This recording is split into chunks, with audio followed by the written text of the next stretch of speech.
what time it is. Gemini King, Mike in the night, and the Gemini crew.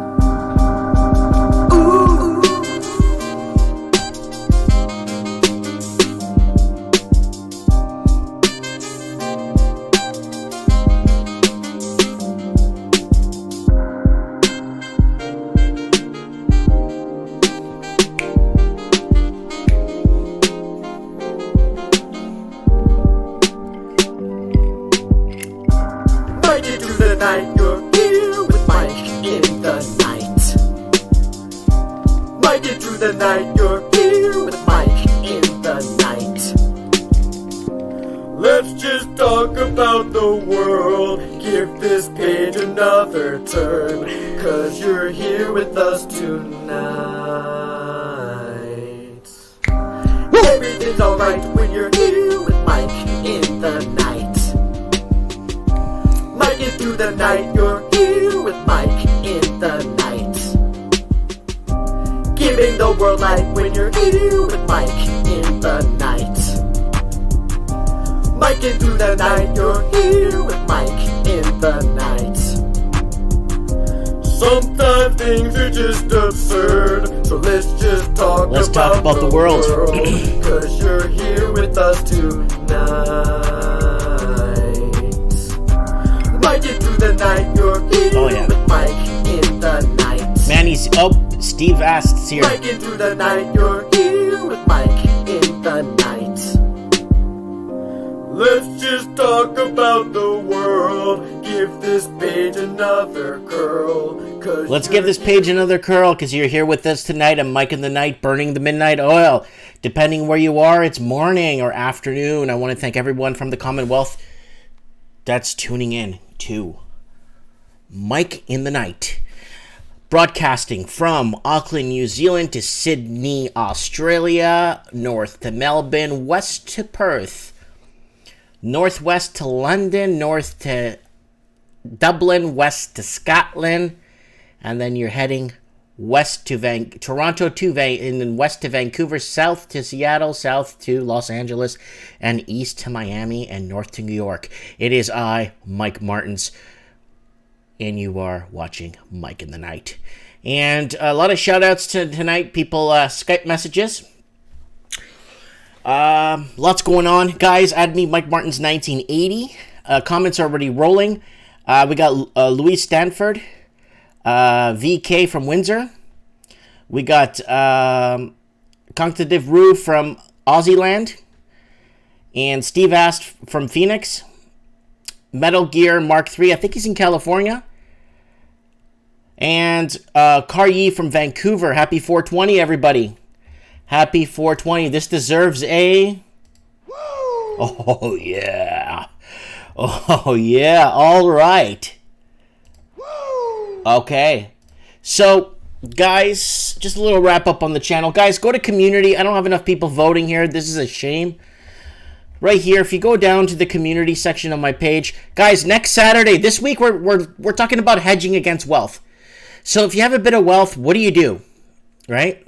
What do you do with it? So we're gonna get people to call in and give us ideas. Remember, we don't give financial advice because we can't read. MGTOW, it is a movement that's growing, and next Saturday's show is MGTOW. Okay, so guys, you're going to get to hear way down.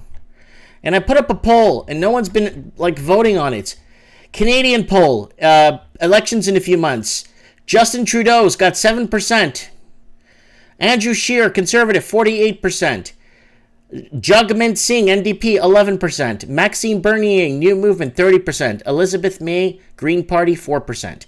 And then Australian elections. No one's voting on this, guys. Get over there to my community section. Scotty Morrison for Coalition at 22%. Bill Shorten, Labour, 37%, leading the pack. Richards Di Natal, Greens, 11%. And Bob Catter's Australian, 30%. This guy, this independent runner here, he's close. So get on my thing. Yeah, so guys, next week's show, tonight we're going to wrap up. 2 weeks ago we did off-grid, EMP attacks, how to survive. The week after show, it's right here. I'll show you the shows so you could follow along. So right here, Mike in the Night. So we did EMP attacks. And then this one here, survival of the fittest. We talked about off-grid living, what to do, how to live, you know. And then Mike in the Night, your predictions. So we had a whole prediction last week. And today we're going to wrap up survival with hedging your wealth. Not prepping. Not putting macaroni and cheese under your pillow. I'm talking about hedging. Hedging your gold. Hedging your cash. Hedging your digital currency.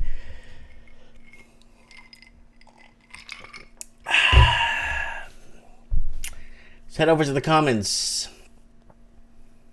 Crypto Chris, we need you on the show. Add me on Skype. Mike Martins 1980. A lot of people are getting Skype just to add me. Mike Martins 1980. Crypto Chris, I'm fully loaded on Canyon Coin Can. Karyi says, Mike, I went to an open house. Realtor was very convinced that the bottom is in. Oh, no. We're just getting warmed up. We're still on the third floor. We're not at the bottom. We're still on women's lingerie aisle floor. We got to go down to houseware. Steve asks, says he's hedged. Steve, add me on Skype, please. And if you don't mind using that name on Skype so I know it's you, come on Skype. Call us in and tell us how you're hedged. And Charlie saying, good day, love to chat about MGTOW. What is MGTOW? Men going their own way. Next week. Don't forget, it's going to be a big one. We're going to get men on the show and explain how they got screwed by the system or the system screwed them or whatever. So, okay, let's look at some housing videos I did this. Well, Rants and Lifestyle. I had a bunch of fans come in and visit me.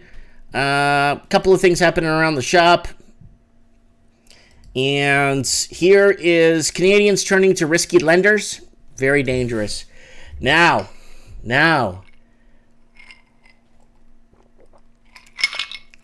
things are going to hit pretty hard. Now you see people going to the loan sharks for money. Making your home equity work for you. Alpine Credit. So, guys, just so you know, careful with subprime. Olivera San Juan is in the comments there saying hi. Invest in the total stock market index fund VTSAX. Remember, guys, we don't give financial advice here. We can't read. You never take advice from someone that can't read. Believe me. What's everyone doing tonight? Say hi. Shout out to Justin Maroney, who is in Toledo, Ohio, watching the show. Mike, you're the best. I'm not allowed to watch you at work, but I listen to you while I am mopping the floors. He works in janitorial services and loves it, has no debt, owns his house free and clear. Good job, Justin. Okay.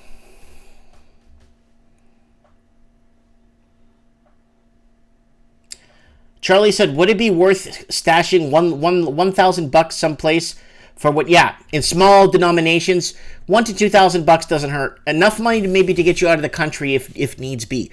5s, 10s, 20s, nothing large because people won't have change on them. You need to buy a lighter from somebody or something. If something happens and you're hedged against the crash, for emergencies, then you could, you know what I'm saying. But when you hedging, you want to take either your money out of the system. So if something happens and they remove cash entirely and then go to negative interest rates, the video I did a video, will cash expire, right? Will cash expire? Cash will have an expiry date on it. Mark my words, folks. You will see cash having an expiry date before you turn it in. And if you don't, you're out. And you're because you're off grid and no one's going to use that cash. Oliver San Juan saying invest into 1,000 cryptos. AA in the house. Okay, guys, what do I want to get to? A little woozy. Woo!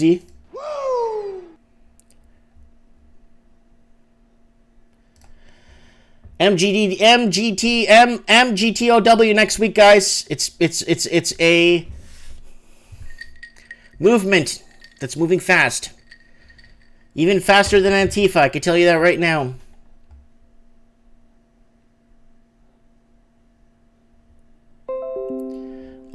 Branco saying, recently I hear ads on the radio are all about loans based on owning your own home. I think when things blow up, it will happen fast. Oh yeah, it will. Will the over-leveraged fool be debt forgiven? No. You know what? You never know anymore. Nowadays, anything's forgiven. We live in the in the world now where like everybody's sorry for everything and everybody has to be, it's like, yeah, I'm not gonna go there. And I think the MGTOW movement's going to be bigger than Antifa. And a little message here from Antifa. You keep your mouth shut, fat boy. Yeah, Antifa. You keep your mouth shut, fat boy. And what are you going to do about it? Let's move on. So this is a free report. This is how to protect your assets against a stock market crash.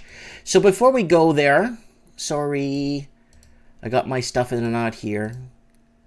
Push your luck. Stop. Can you, stop before you flag my video for audio? So let's pause this for a sec. Let's jump over to Zero Hedge and let's get into a little bit of news before we have any callers come on tonight.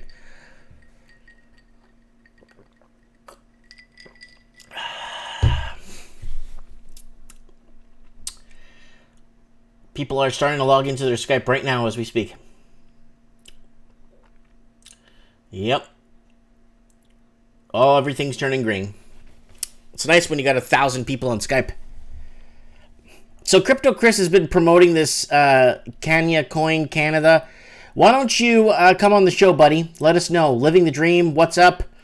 Tonight's show, hedging. Hedge. How are you going to hedge? Not prep. Hedge. Are you going to pull all your money out and put it on your mattress? Are you going to put everything into gold? Because gold should skyrocket. Living the dream in the comments. How was your Easter weekend, buddy? It's been amazing. I hope everyone's having a happy Easter. I went to an Easter egg hunt with the children in town. It was hundreds of children there, all young families in the small town. Cargy says, I've been storing Mickeys of booze for when the SHIT hits the fan. Speaking of a Mickey, I got a bottle of Crown Royale here that was given to me. Somebody passed by my store. A gentleman passed by my store the other day and dropped off a bunch of bottles of booze. Marc-André Moses, hello from Quebec province. Hello.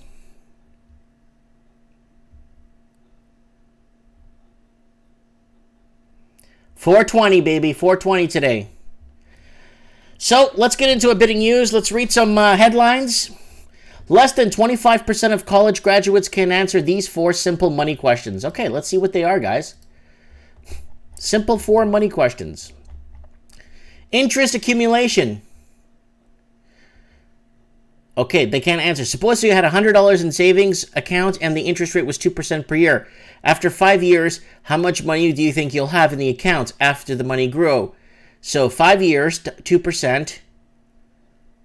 Obviously more than $102. That's the answer. It's not even asking you for the correct answer. It's not even asking you for the exactly how much it would be. It's obviously going to be more than 102, but you're going to be compounding interest on the 2 originally that you started with, and 5 years isn't enough money to double your money, though. 7 years at 5%. Is it 7 years at 5%? You double your money? Okay, it's something like that. Okay, effects of payment behavior on credit cost. Assuming the following individuals have the same credit card with the same interest rate and balance, which will pay them the most interest on your credit card purchases over time? Joe, who makes minimum wage on his credit card bill every month. Jane, who pays the balance on her credit card every month. Joyce, who sometimes pays the minimum, sometimes pays less than the minimum. All of them will pay the same amount of interest over time. How can you not answer that question? Are you kidding me?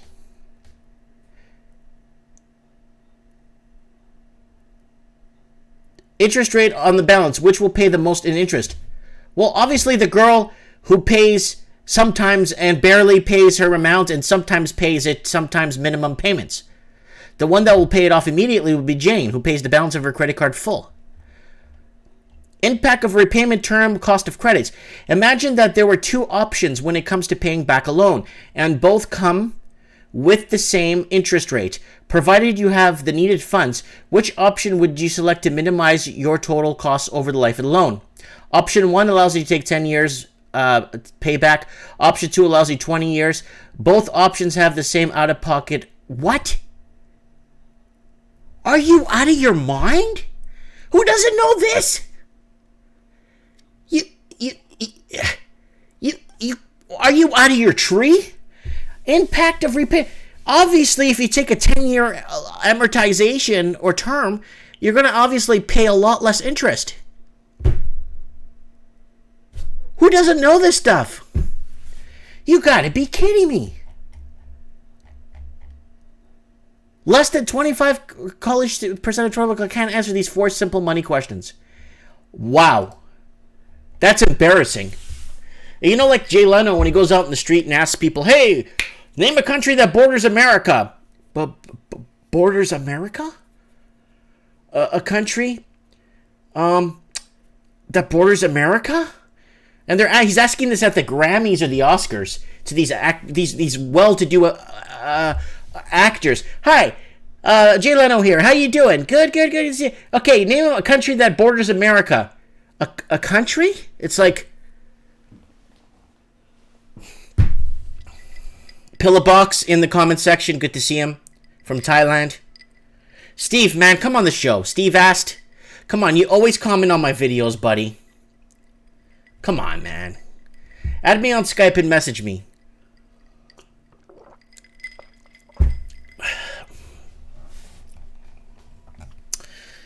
Okay. Next article here. Racist, sexist, diversity disaster looming in AI thanks to white male programs. These people are out to lunch. These people are so delusionalized. Guys, I thought I was the biggest idiot on the planet. Until I started reading some of this stuff, I thought it was like fictional stuff to put on Facebook to make people laugh. This is like these.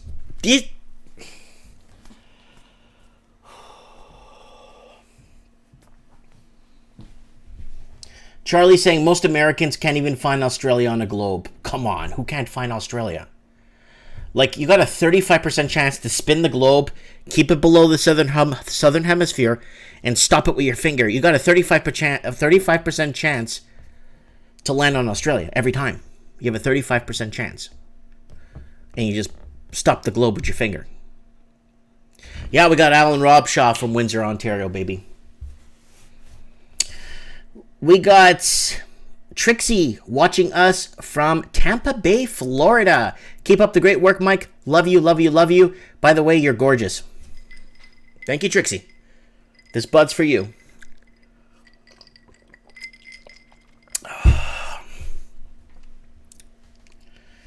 Like, severely delusionalized. Pushing marijuana legalization across the finish line. Not bad, not a bad idea. Beto O'Rourke campaign loses top advisor and her deputy. I think this guy is running in the Democrats. I'm not sure. This is a good article. How to explain Bitcoin to your family and friends. And I was talking, Supreme Cannon came to see me the other day. And Supreme Cannon basically told me that we brought up a discussion about crypto. I would be more heavily into crypto if I could walk anywhere and use it legal tender. If I could go down and buy a newspaper and use crypto instantly without transferring, I could go camping and find my phone breaks down, my car breaks down, and I need to make a call on a payphone, but it accepts crypto. I mean, I'm talking about crypto everywhere. Crypto in those pop machines. I mean, once we could get crypto like more streamlined, I think I would invest heavily into crypto. But until then, It's like gold and silver. You can't go take a gold bar over to a pawn shop and buy something. Well, you could cash it in, but I'm saying you can't go over to Zellers or Walmart and give them a gold ounce bar and say, hey guys, this is worth right now $22 on the market. I would like to buy these jeans. Even though it's better than legal tender, they won't accept it. That's the thing. And that's the thing with Bitcoin right now. When disruption goes horribly wrong, MoviePass loses 90% of subscribers. Wow. I feel sorry for shareholders in that.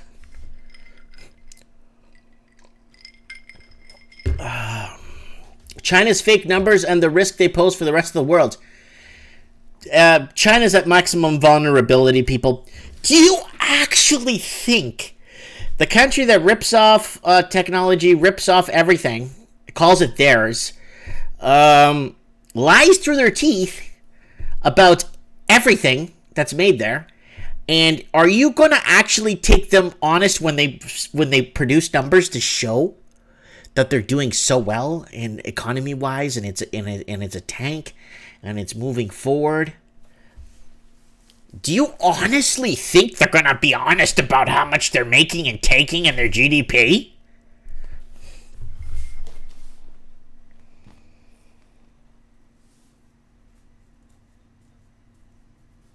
Oh, it's pretty warm in here.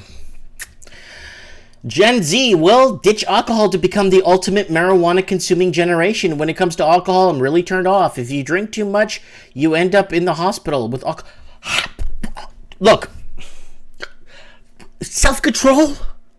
When you can't read something, you stop drinking. You know, I can't read that sign. Okay, that means you stop drinking. I can't see good. You stop drinking. So what? You drink till you get to the hospital? You gotta be kidding me, man. Look, I'm drinking this bottle of Crown. Okay? This Crown Royale. Am I gonna drink to a point where I'm gonna go to the hospital? You gotta give me a break.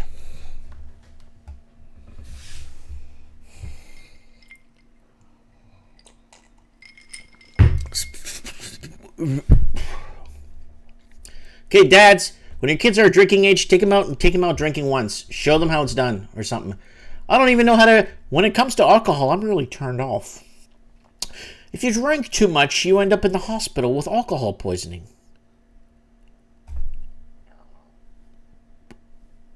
Yeah? Self-control essay. Okay, Visigoth. Reparations. Karate chop testicles.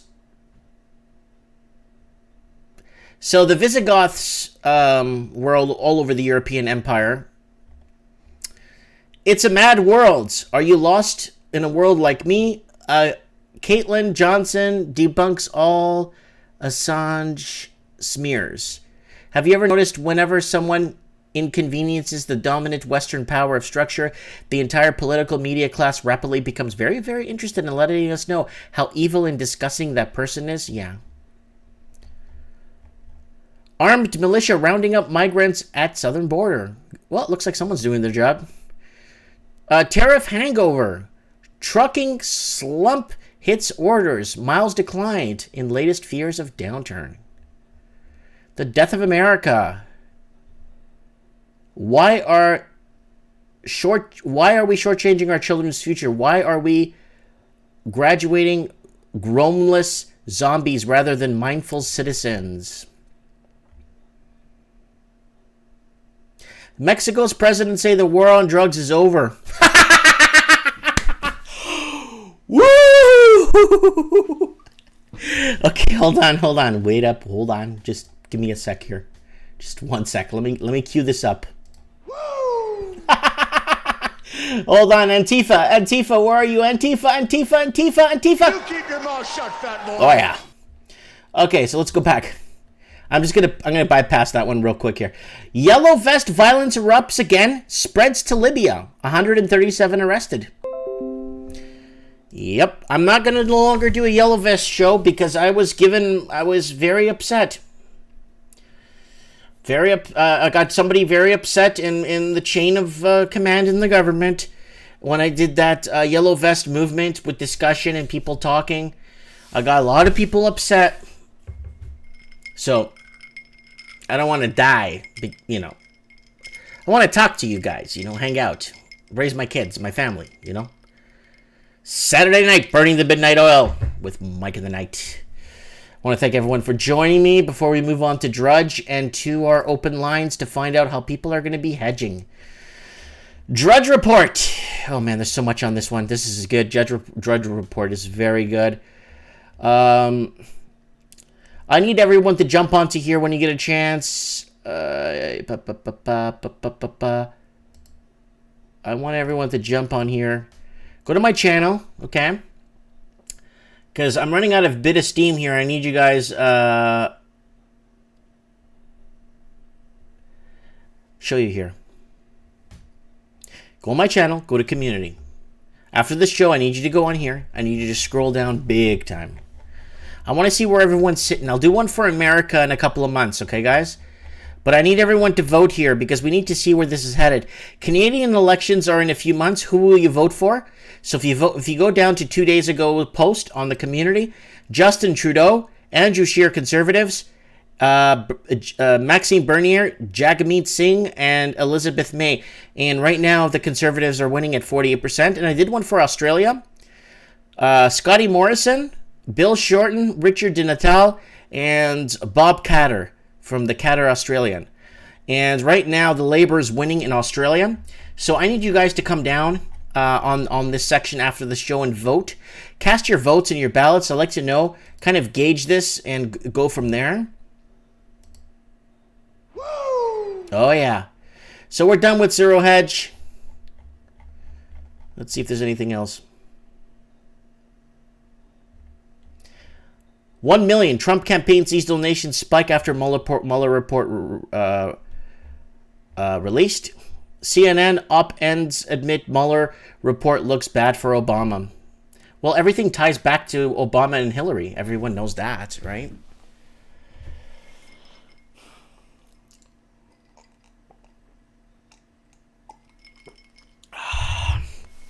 So Leaf is in the comments saying, the yellow vests are idiots. They don't even know what they want.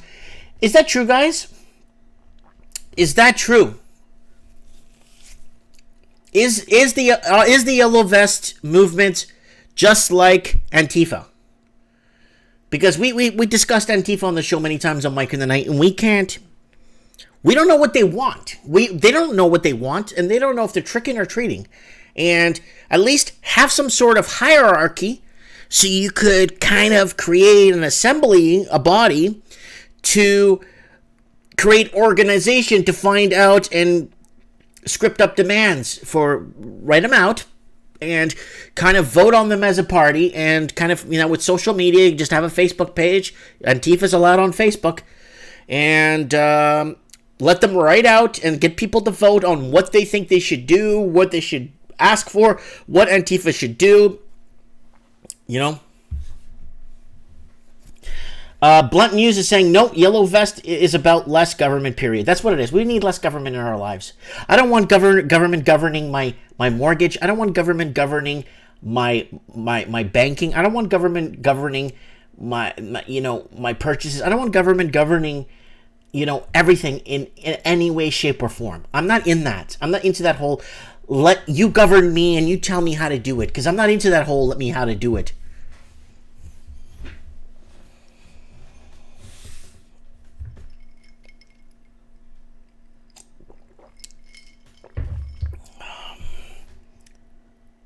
Guys, stop holding messages back for review, please. Everybody's okay.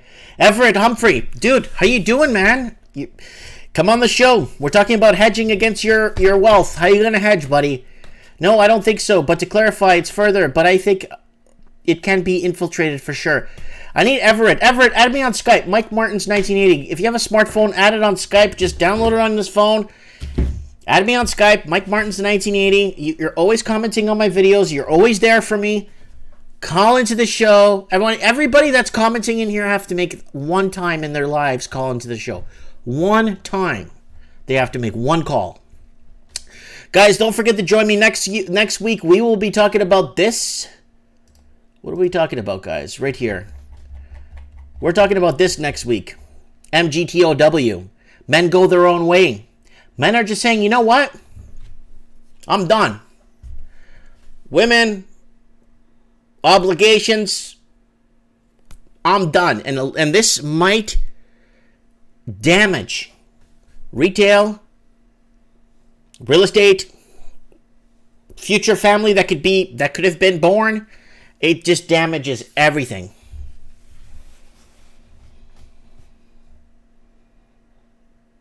So Everett says he doesn't have a smartphone yet, but after his birthday, if you have a computer, you could put Skype on your computer. If you have a mic, I'm running my Skype off the computer here, so you guys could hear our callers loud and clear. Next week, guys, MGTOW, man. We ain't playing around. I want call-ins to call in. All right, where are we headed here? All right, let's go to Drudge Report. Let's read off some headlines, guys, before we get into tonight's topic. Hedging. How do you not go broke? Well, how do you prevent yourself from losing your fortune? How do you prevent from losing everything you've had or have? I'm already speaking in past tense here. Loosening up with a little bit of Crown Royale. I want to thank Scotty for dropping this off, and the bottle of Grey Goose from Calvin. I will get to it in a year or two. I don't drink a lot. Last time I drank was with you guys on Mike in the Night like 5 months ago. I drank an entire bottle of Grey Goose live with you guys.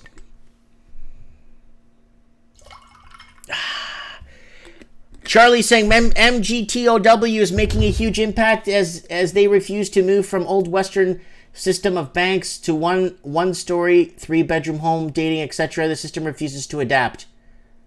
Briggs is in the house. Briggs is in the house. Oh yeah, baby. Now we got a party, man. Okay, Drudge Report. What's going on? Scientists create living machines that eat, grow, and evolve. Holy crap. You gotta be kidding me. You gotta be kidding me. Okay, first question I have. Why? What for? We can't even feed ourselves. You're going to create a goddamn robot that's going to eat and grow and evolve?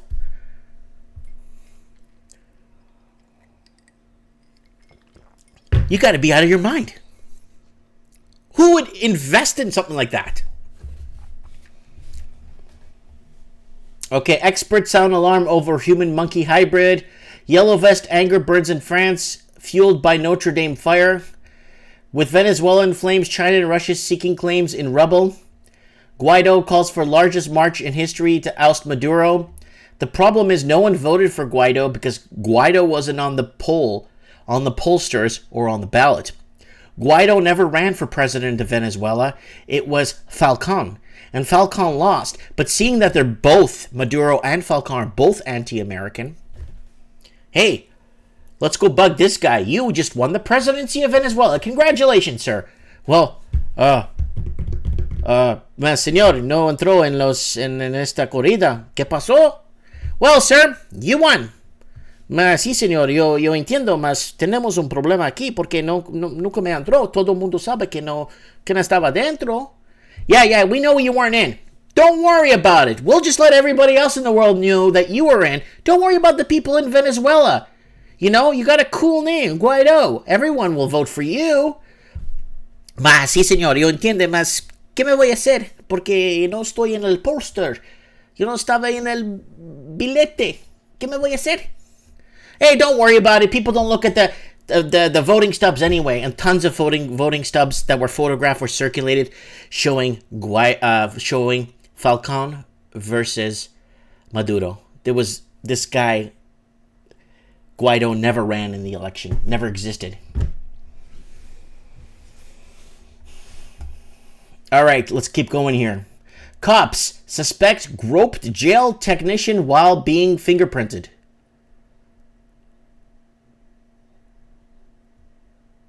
Oh, okay. FBI's facial recognition program under fire over privacy accuracy. New York City subway using ID software. Robot anchor in Russia sparks propaganda controversy. Measles fear hits with fever pitch with holiday weekend packed flights. Judge upholds mandatory vaccinations. That's bad. Because, there's a measles outbreak. If you have measles and you get vaccinated for measles, it's not going to cure it. People think it does. It doesn't.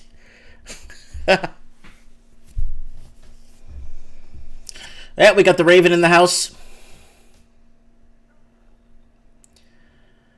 We got the Raven in the house. So we got lots going on here in the side news.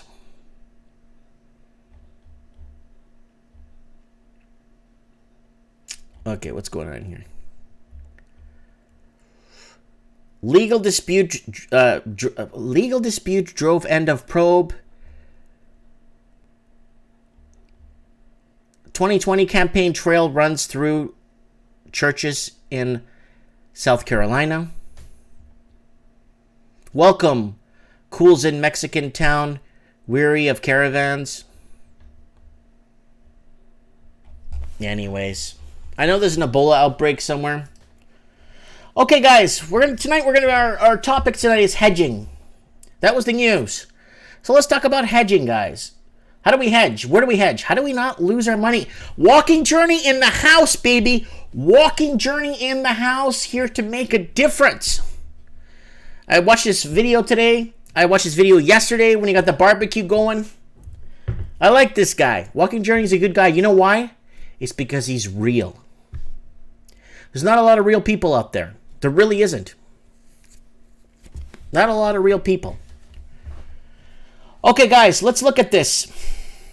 Honeywell surging to new highs today after a sweet earnings beat before the bell. That move sparking a flurry of options activity. Mike goes in San Francisco with the action. Hi, Mike. Hi there. So it's common to see elevated options volume going into earnings. Sometimes it's less common. All right, where's my video? I didn't sign on for this. I had a really good video on how to hedge. All right.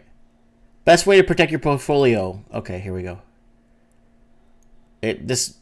How to protect your portfolio. Here we go. If you can come That's a stupid ad. Nobody cares. Need an instant check of your I'm gonna watch this crap for 12 seconds. What's the latest? Spider-Man, Spider-Man. Come on, man. No one cares about this. Now available on the App Store. One way to protect against some potential market crash is to turn to the options market. Let's get to Mike Cohen in San Francisco to break down the trade for us. Mike. Yeah, so obviously we have an interesting situation here. The market is at or very close to its all-time highs. And the cost of options is actually, although not as cheap as it has been, pretty close to it. It's still at a very low level. VIX trading just about 14 is below the historical average. And the thing is that if you're trying to get some crash protection for your portfolio, you want to make it as simple as you can. And so I think one way you can do that, you can look at SPY as a proxy for your equity risk, SPY, the ETF, and look out to December. I was looking at these today. You could buy the 276 puts. Those were trading for about $4.50. So that represents about 1.6% of where the SPY ETF was trading at the end of the day. And the idea here, when you keep it simple, is that if the market does drop, you can either sell those puts or perhaps spread them, sell another put against them. The idea here is keep it simple, keep it inexpensive, because, of course, if you spend too much on your hedges, you're going to degrade the performance of your equity returns too much to make it worth doing. Well, he brought up a good point. If you spread them too much, remember, guys, we don't give investment information here. Don't trust me. Don't listen to what I'm saying. Don't even pay attention. Do what you think is right. Do your own research, and that's what I've been preaching here. So who can we get on the show tonight? Who is hedging? Who is hiding their money under their mattress? I mean, is that the safest place to put your money now with looming rumors of negative interest rates? How do we protect against the hedge? It's a really good one.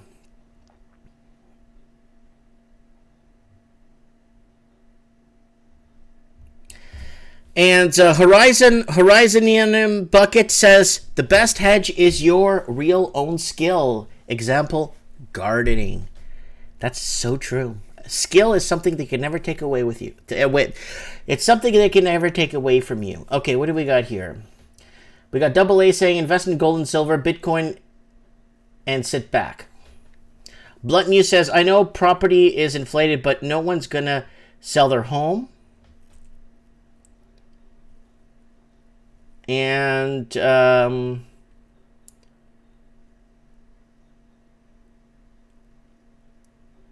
negative interest rates, it's simple. Buy rare items or sacrifice because negative interest means inflation.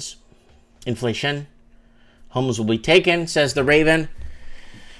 Okay, Bitcoin will crash before the markets do, says James West. So guys, don't forget to add me on Skype, Mike Martins 1980. Send me a message. Use your Skype.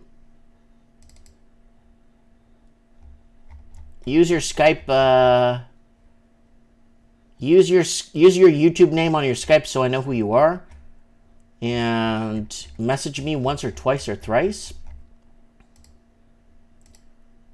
And I would like to hear from you guys. I would love to hear from you guys. Okay, let's get... wow, there's a lot of people on. You know what? Let's get Supreme Cannon on. I hope he's okay. Hope he didn't get arrested. I know he's not working right now. He's on vacation.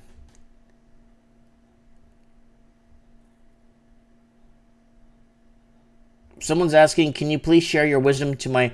Okay, how do you buy property after the crash? Someone's calling me.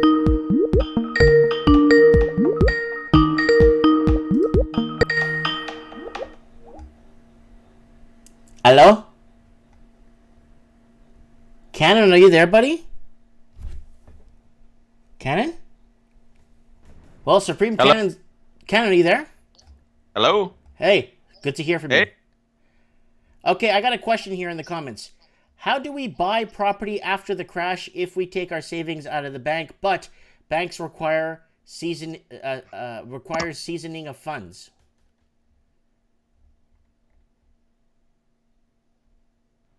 I don't know what that means, Mike. Seasoning of funds. Well, basically, they want to see that there's money, that you actually have money. They have to see it in an account, right? And if you pull it Right. out, they're not going to see it in an account. Well, that's true. If you got a pile of cash sitting in your proverbial mattress, well, then you've got to get it into a bank somewhere. Either that or bring it in a briefcase and tell them, well, here you go. They'll open you up an account, and then you can.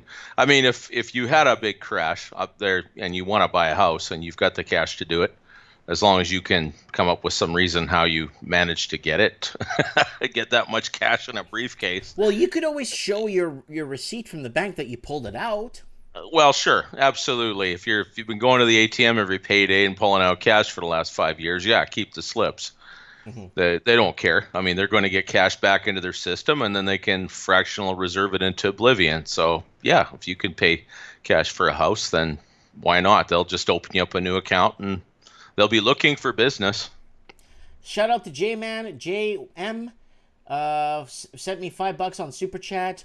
You're the man, Mike, keeping an eye on the market in SoCal. Yeah, JM, just add me on Skype. I want to have you on the show so you could give us an update on what's happening in SoCal, California. And, okay, so Supreme Cannon. Yeah. What is going on? How do we hedge? What do you recommend people? How do you recommend people to hedge? I'm not talking about prepping or preparing or saving gasoline or getting a well on your property. Yeah. How do we hedge so we don't lose our wealth? Any financial advisor would tell you diversification. So, diversify. It depends on your situation right now. If this is something that you haven't done, take stock of your situation. Are you up to your neck in debt? Do you have a big honking mortgage like we've been talking about? You get a car note. Are you paying child support and things that aren't negotiable? What are your liabilities? What is the monthly nut that you got to make to survive? Start there. You're going to have to cut something. The first thing you should do if you got a bunch of debt is probably put some cash away. Get 2-3 months worth of living expenses at a minimum preferably more, stashed or put it in a savings account, whatever, or a line of credit, something you can access to buy you some time. If you work a regular job where you punch a clock, you're going to have EI. That'll be up to 2/3 of your income. So even if you've got enough to cover the rest, I mean, you're going to be eating noodles for a while until you get another job or things get back online. If your debt is manageable and you've got assets, then you want things that will perform the opposite in say a stock market crash, something like that. So, the old mantra was just buy bonds, have a little bit of, 60% stocks, 40% bonds to level it out. Bonds could be iffy too. I mean, if interest rates go up, you're going to want cash so that you can buy those bonds, because if interest rates go up, obviously inflation is going to drop through the floor. So you're going to get more bang for your buck. Right. Whatever you do, my favorite mantra is from Warren Buffett. He said, whether you're rich or poor, it's nice to have a lot of cash. Yeah, that's true. Yeah. Because we had Charlie Brown in the comments saying, should I keep $1,000 stashed away? You should, like you said, you should have enough to keep you going for 2-3 months. Also, I think it's a good idea to keep enough to get you out of the country if needs be. Definitely. If we wind up in a situation where you have major unrest and you're living in a city, you need a place to bug out. At least think about that. Even if it's a matter of driving 300-400 miles north and getting a motel room for a couple of months, I'm seeing people saying cash won't be worth anything. That's not true. If we have a major deflation for a little while, your cash is going to buy a lot. And, anybody who's gone to a yard sale knows you're going to get more bang for the buck with cash than you will offering to write a check. There's going to be a short period of time where cash will buy a lot of things. But what you should want to do with that cash is buy the things that will survive the next step, which will be interest rates dropping through the floor and the economy being flooded with money again. I don't think there's any way that they're going to avoid it. They're going to have to. We're going to have a QE, like I said last time. I don't see us avoiding it. Gold, silver. If you know something about crypto and you've got some favorites, put some in that. By all means. But we talked about crypto at my store. The only problem when you came to visit, the only problem with crypto is I just can't go to the dollar store and use crypto to buy something. That's true, but if you wind up in a monetary emergency, people are liable to take all kinds of things. So I would never say don't have it, just simply because I'm not that knowledgeable about it. And that's the reason I haven't bothered. I'm more of a precious metals guy myself. And you want cash for the deflation, and then when they start flooding the economy or dropping money from a helicopter, then you're going to want some gold and silver. You're going to want the things that people are going to rush into so that you'll keep pace with the inflation that's coming. And some of the things that you'll use on a daily basis, get some bloody toilet paper, get some booze, get some cigarettes, things you can barter. Mm-hmm. Make sure the car's filled with gas. If you live on an acreage, lots of people say, I'm going to have a backyard garden. Well, you know what? You don't want to start it in October. You better have, right? You want 2-3 months of food in the house if you're planning on surviving, growing your own food, and have that garden in and at least fertilized and ready for the spring, and then have a way to defend it. If you're going to have hungry people going through the neighborhood, well, all your carrots are going to be gone before they're even ripe. Yeah, it's true. That's true. A lot of people are like, I can just live off my land. Well, what about, you think people aren't going to come on your land? That's right, and you still got to pay your taxes. But again, we're talking about recession preparation, not prepping per se. Let's assume that it's something like 2008, 2009, and it's going to be a major inconvenience for a while, a year or two before they somehow get the money pumps going again. In a case like that, all you want to do ultimately is buy yourself some time. Be able to sit at home for a while if you've got no work, or get whatever work you can. But it's always good to have the cash, you've got to have this stuff now.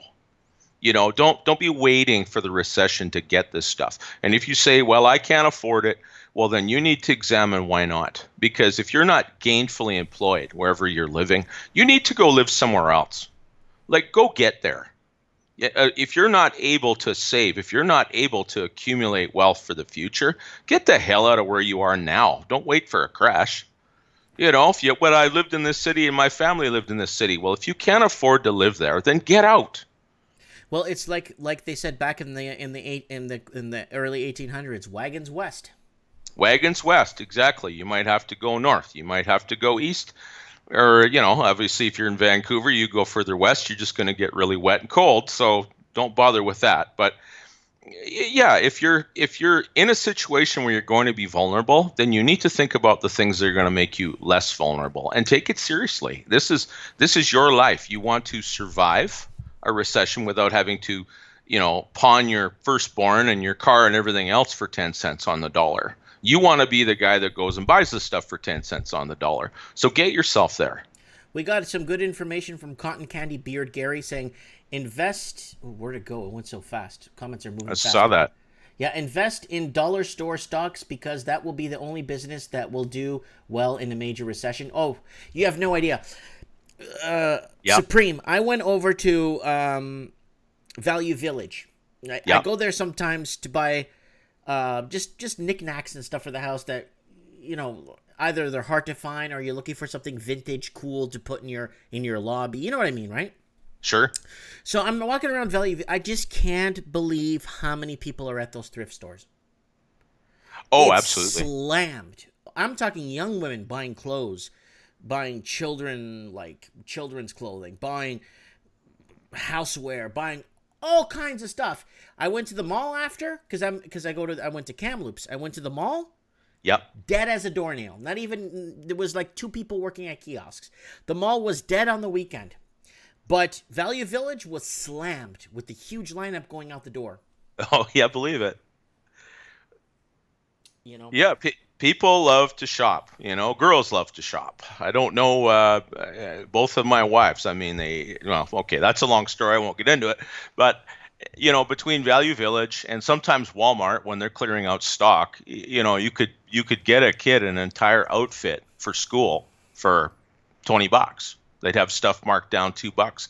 That'll happen again. If you have a recession, a lot of things are going to become affordable, but only if you have cash. If you're too busy servicing debt, you're in trouble. So if you can't get out of, yeah, Jay, you saw that.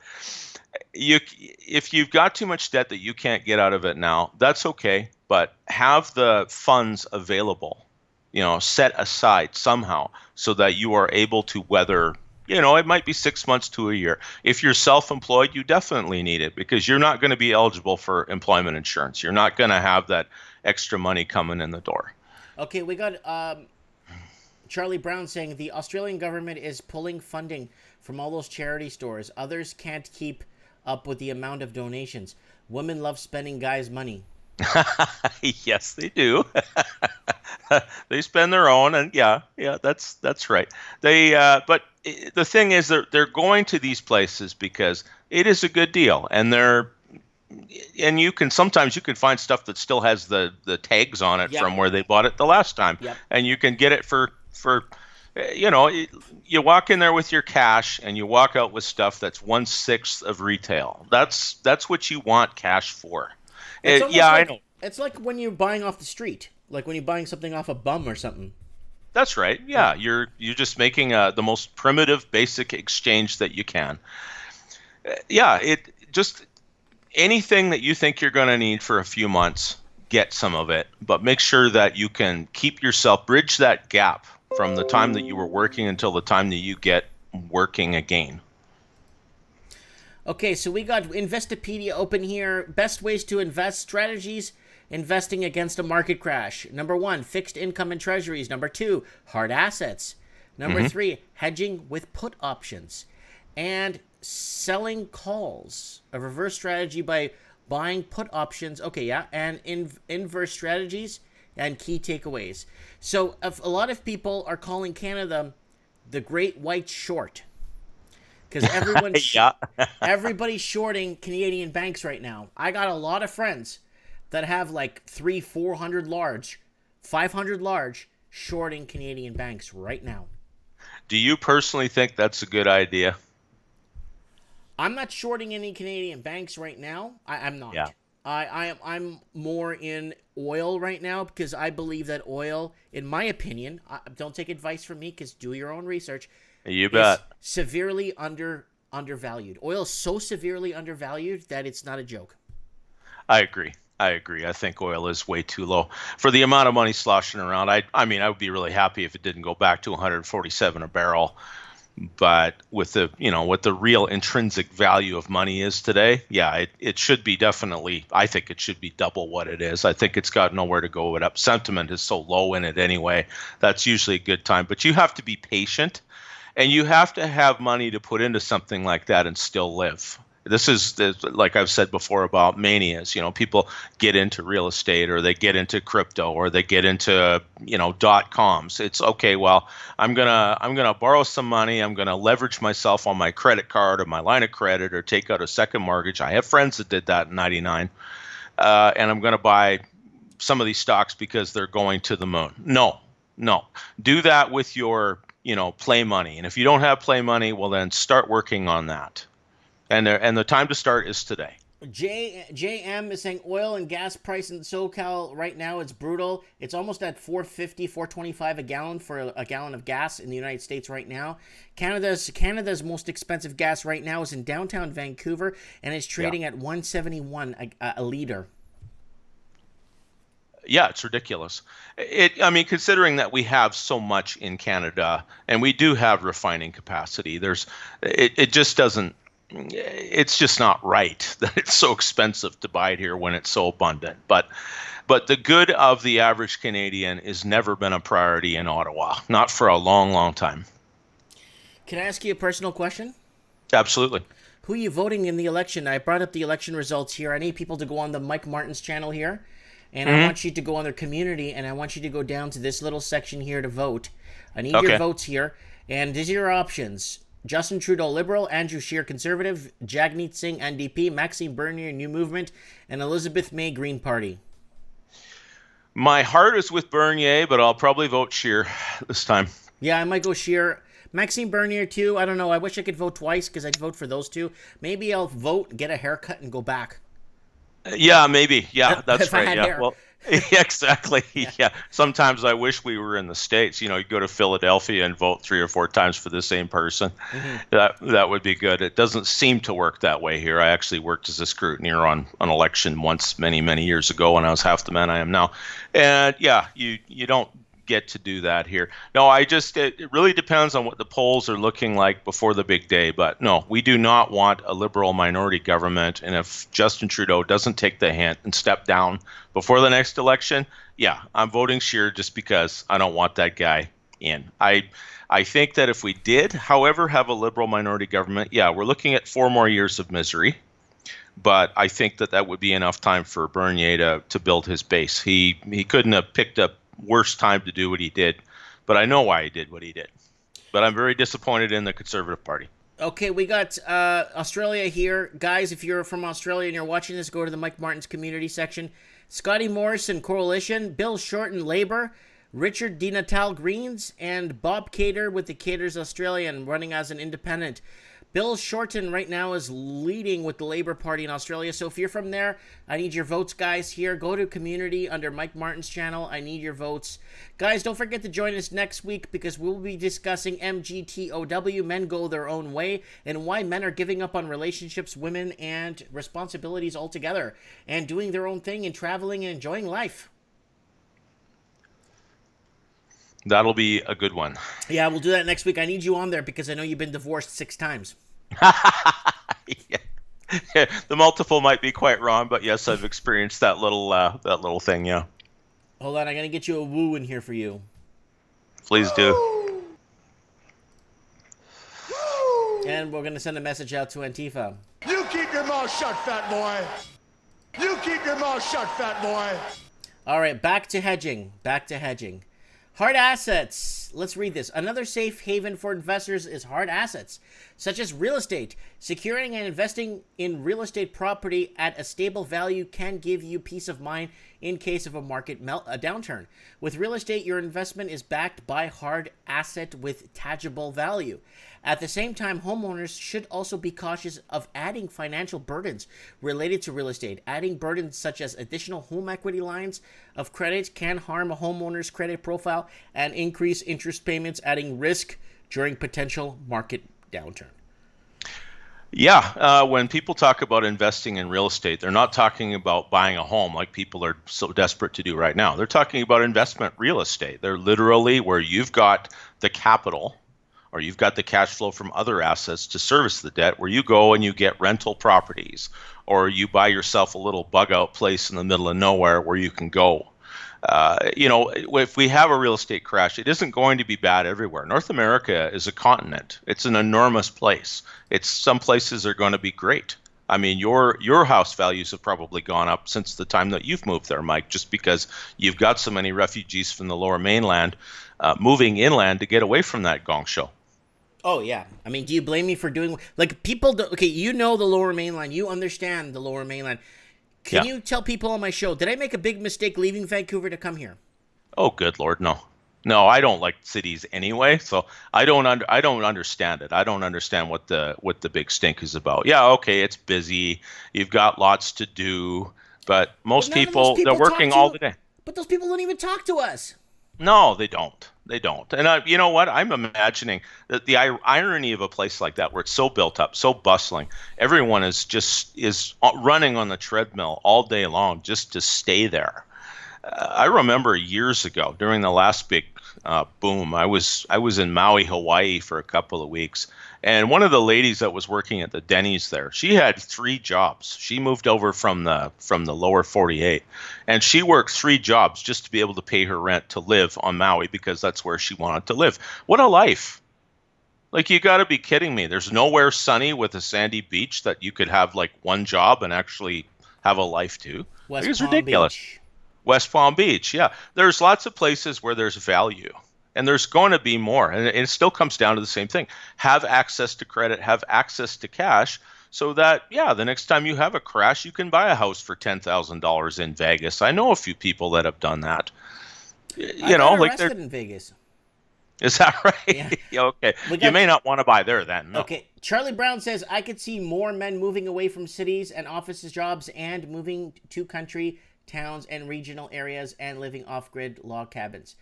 You don't even have to do that. Cotton Candy Beard Gary says, a house is only an asset if you own it free and clear. Yes.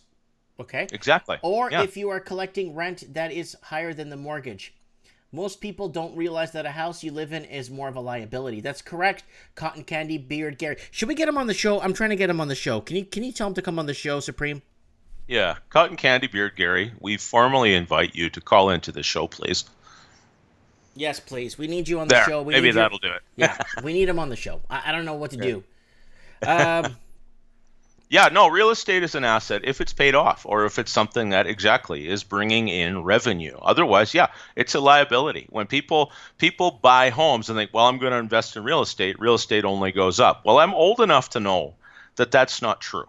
Real estate, sometimes it may not necessarily crash. The area I am is more vacation oriented. So no, it doesn't crash, but the number of buyers does. And then the price inevitably goes down because of distress sales. You've got death, you've got divorce, bankruptcy. Even inheritances where people can't pay the stamp duty. Exactly. And you've got a situation now where we have all these empty homes, these overseas money, laundered money, or Chinese people coming, trying to get their money out of mainland China and store it somewhere. And if the Chinese government one day issued a decree, which they could do, saying, you've got a year to get your money out and get it back into our country because we're in trouble, which they are, then you could have tens of thousands of housing units suddenly being dumped on the market for half the price. Oh, half is sweet and cute. I'm talking a quarter price. Yeah. Yeah, well, ideally for the people who are ready, that would be perfect. But it's going to be a disaster for the ones who were planning on cashing in all that equity, right? Or they're counting on that house going up because, well, it has to go up. I just paid $1 million for this place. People buy stuff for all kinds of interesting reasons, and they usually don't really rush in to buy until they already notice that the price has gone up a lot. That's correct. It's like, do you remember that cartoon that was out? Who wants to buy crypto at 20,000? Everyone puts their hand up. Who wants to buy crypto at 4,000? No one puts their hand up. That's right. Yeah, wait for it to go on sale. Yeah, steak you'll buy on sale. You'll buy a car if it's marked down, right? Or you get a big kickback for it. But if you see assets you actually want to own long term going up, oh my God, I've got to get in there. People just freak, and that's a mania. That's what it is. Yeah. Okay, how to hedge against stock market plummeting in America? They're saying near-term protection. Way for investors to protect themselves, at least near term. It requires seasonable market player to execute it. So this one, you guys, you need to get your market strategist involved, or your market, your guy, your broker, whoever you got, and diversifying strategies and defensive strategies. So there's a lot of ways to, and it's just picking up a book. Once in a while, when I go, you know what I go pick up when I go to those thrift stores? Do you know what I pick up when books? Yeah. I pick up books that are $40 at Chapters. I pick them up for $2. Absolutely. You could actually afford to go to Starbucks and read your book if you bought it at Value Village. Yeah, I go to Value Village. They have hardcovers. They got Stephen King novels. They got all kinds of stuff. They got teen books. And they have a little section, business. Stock investing for dummies, how to invest in the markets, where to invest in the markets, creating your first portfolio, how to day trade, all kinds of books. Definitely. It's the important thing is you've got to spend the hours reading and getting your head around what's going on, the forces of, fear and greed, external currencies, all of these factors. You don't have to, God knows I'm not an expert, and I'm coming from a long way back because of, my personal situation. But yeah, diversifying just means ultimately you're picking assets that are as non-correlated as possible. Which basically means if the stock market goes down, something else is going to go up. So hold that too. Don't be all or nothing. You want to preserve your wealth right now. I've seen gold and silver mentioned here. Silver is a screaming buy. It's a ridiculously screaming buy. Okay, is gold. Can I say something about gold, please? Sure, absolutely. And I'm going to back up my argument, okay? Okay. My argument is gold is absolutely not valuable. It's got no value. Why? Gold's value, or when gold was valuable, was in and around the 14 to about the introduction of monetary system. Sure. Gold was severely valuable in the 14 and 1500s. Why? Because it was the only way the Portuguese traded between their ports. Gold was the only currency that was used. Gold is the only world currency at the time that was represented. That was a representative way of currency used by the British, by the French, the Dutch, the Portuguese, the Spanish. Yes. They only knew the sound of gold. They didn't care about anything else. You give them a promissory note, they'll take it and rip it up and throw it in your face. Gold. Why do you think these ships carry tons of gold on them and going back to Europe with them? Because gold was the wealth. Back in the day, Supreme, you could go to the United States in the 1700s, just after the 1776 and the early 1800s, with 1 ounce of gold, especially those gold prospectors back in. With 1 ounce of gold, you could buy a quarter of a state. You could buy so much with an ounce of gold back in the day. Definitely. My problem I'm seeing now is an ounce of gold is what, $1,300 Canadian, $1,000 US, $1,200 US. It's 1,700 Canadian. Gold has actually gone up in just about every currency but the U.S. dollar. Okay. And as the U.S. dollar continues to climb, it'll be a better value here than it will be in America. Okay. But yeah, go ahead. What I'm trying to say to you is that back in the day, an ounce of gold bought you 3, 4, or 5 acres of land. Yeah. You can't do that today with an ounce of gold. No, well, the price of land is ridiculous. Right. So what I'm saying, gold at one point was so desirable. It was the only currency that anybody spoke. Sure.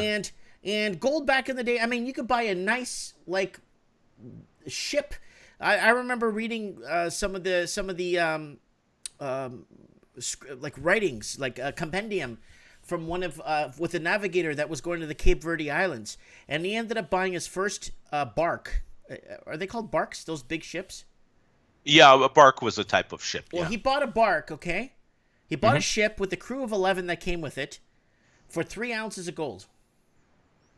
Yeah, gold was huge money. Yeah, it's definitely. Huge. That's why the Spanish, I mean, the Aztecs, the Incas, the Mayas, I mean, it was so common to them. It still is in Mexico.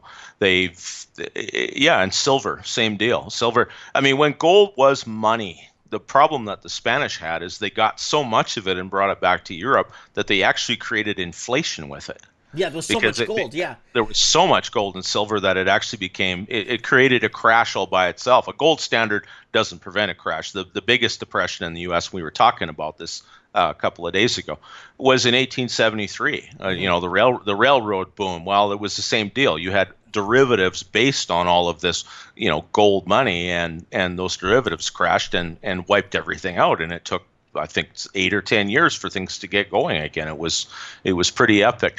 Yeah, the thing about gold, silver, again, it's the amount of energy that it takes to produce it. It takes real work to make that. But Supreme, it was a lot harder to get gold back in the day because you had to fight for it and you had to take over countries to get gold.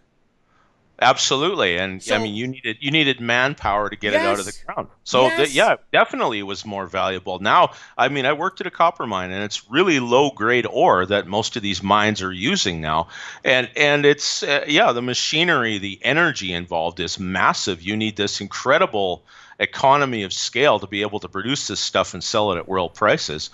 But commodity prices I think they're in a cyclical low right now. I think just about every commodity on the planet is undervalued compared to, paper assets. Okay, somebody brought up, I think it was, let me just triple check here in the comments who brought this up. I think it was the Yi guy, Car Yi. Yeah, he brought up commodities are undervalued. When do you think, Supreme, are you there? Are you there, buddy? I'm here. Okay. Yeah. Commodities are severely undervalued. Okay. Now, my question is, when do you think prices are going to start coming to the price of reality, where things start going up to reality of what our currency is actually worth? When we get some. You're breaking up, buddy. You there? All right, we're going to call him back. I want to get his answer on that. Yeah, gold back in the day was king. You had 3 ounces of gold. You could buy a whole bark, like a whole ship with 11 guys there waiting for you. And how much is it worth? $3,600, $3,500 US? You see what I'm saying? Gold is severely undervalued. When people say gold, oil, gold and oil, even food is very undervalued. All right, let's see if I can get him back on the line here. We lost him there.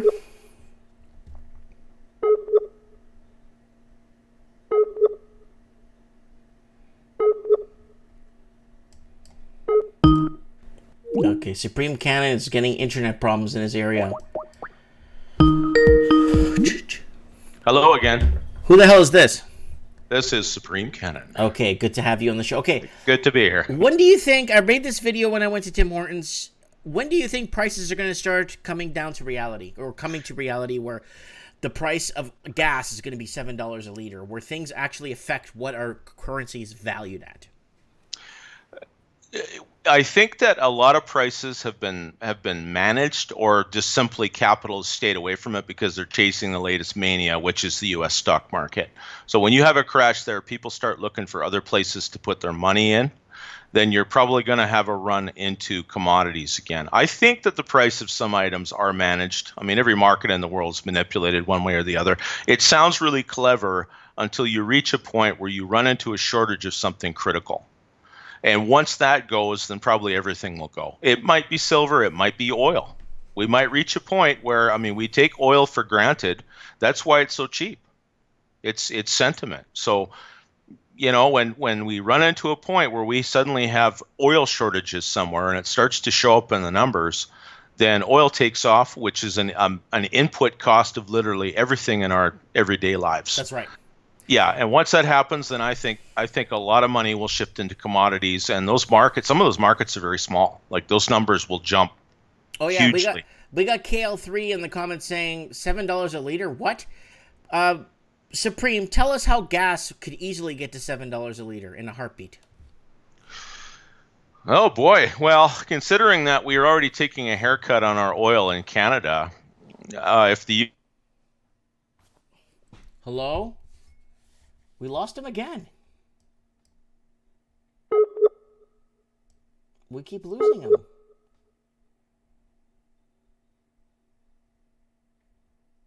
Hello? We got a very poor network connection. Not sure why. I am hardwired here. No no Wi-Fi for me. Here we go. Okay, are you there? Hello there. Yeah, sorry, you're getting poor network connection. Okay, how could gas go to $7 a liter? Let's be realistic.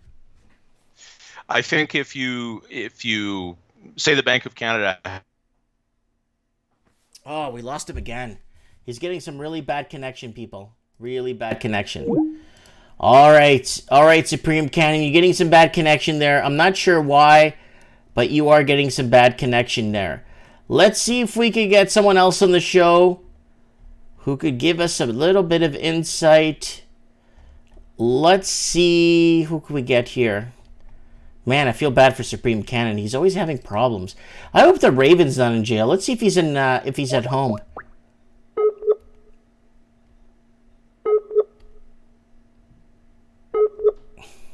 Come on, Raven, pick up. Are you at work? He's probably working right now. No dice. So who else we have online here? How could gas reach $7 a liter? Well, Jay's saying get him back. Okay, I'll get him back for you guys. Let's see if he picks up.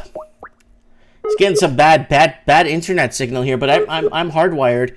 I'm plugged right in. I'm at full bars here because I am hardwired here. Yeah, his internet's completely offline now. He's not getting any connection. Raven, turn on your Skype. Are you working?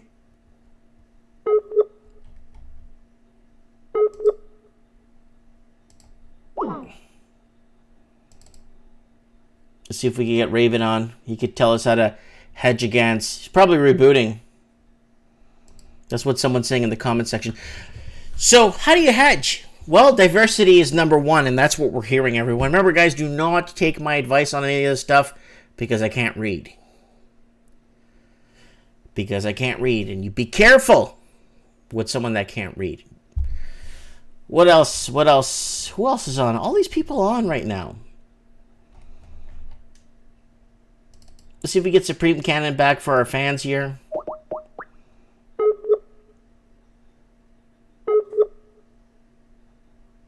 Hashtag I can't read. I'm lucky I never went to college. All the yahoos on Facebook struggling with their lives that went to college, that were head of the class, that were the best that ever happened.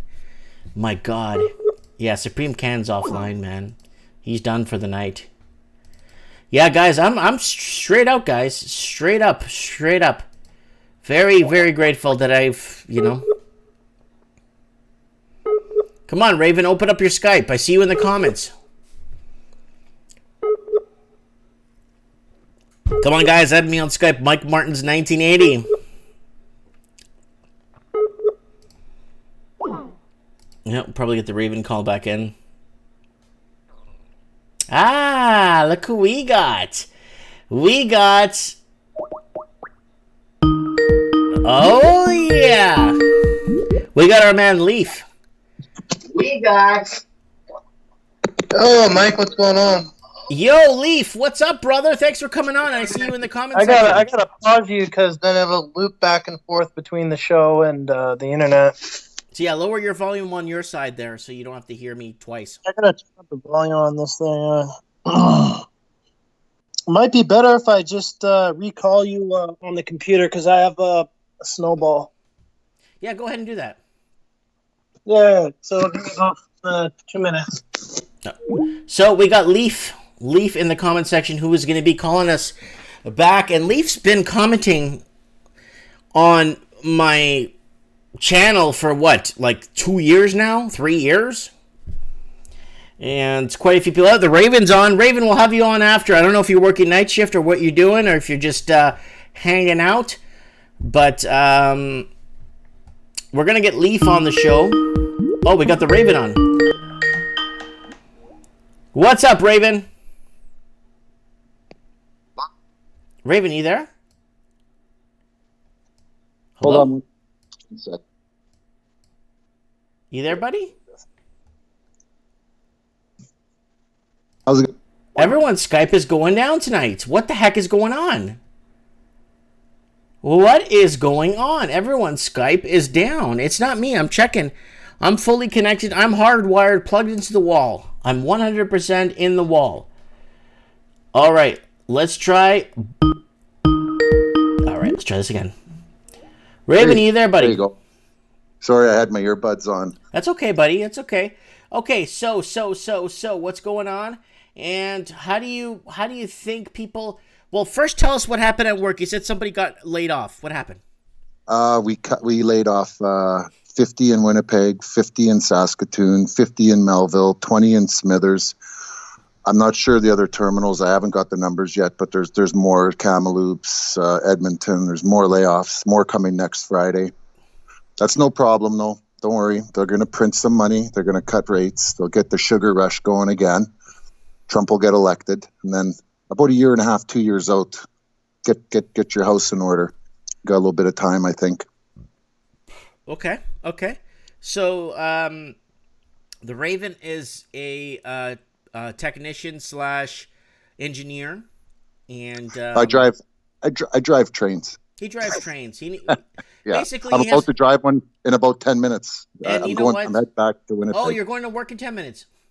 Yeah, well, I'm heading back to Winnipeg. I'm in a bunkhouse right now. Okay. So he drives a train, and he's got a real job. So he actually has responsibility and important stuff he needs to take care of. So tell us, how do you hedge? How should we hedge, and what's the best way of hedging against a crash? Well, what I did for 10 years was I had 5 duplexes in Winnipeg. I've been selling those for the last 3 years. I got 2 left to sell. I turned a lot of that into gold and silver. I went 80% silver, 20% gold. And then I bought a really good vacation property, a lakefront cottage at Falcon Lake by the Ontario border. It's a really nice lake in our province. And I put a lot of money into that. And I'm kind of backing away from trying to make money in the markets. And I'm out of the stock market. I don't have the guts to be in there anymore. So I'm just kind of staying with hard assets, cash, prepping a little bit financially first. And so you spread across gold, silver, bit of property, and maybe vehicles. And you said you have a bunch of booze. I got lots of booze. I bought a 2-4 or like a case of Mickey's. I don't know how many are in there. I think 24. I got 24 Mickeys. I got a whole bunch of 2-6s. And but like Supreme said there, what was I going to say? Silver. Like he said, silver's the best deal on the planet right now. You got to get silver. Silver first, then gold. Silver, just like we're talking about oil. Silver is severely undervalued. Yeah, like Supreme said, the ore grades are depleting. Like we hit peak silver, I think, in 2015. If you look at the geological, the chart of elements of what we're going to run out first, they say silver by 2028. I can't see that. They'll just dig deeper for it, but it's not it's getting harder to find, and there's more gold above ground than silver. It's a 1-to-9 ratio in the Earth's crust. Yeah, we have an 81-to-1 ratio to buy it above the Earth's crust. Well, what does that mean? Like manipulated metals, because rising metal prices expose worthless currencies. They have to suppress it. They can't lose. They're fighting for the dollar. It's not going to last forever. A lot of people don't know this, but do you know that it takes as much energy as it is to get gold out of the ground as it is silver? It's the same process.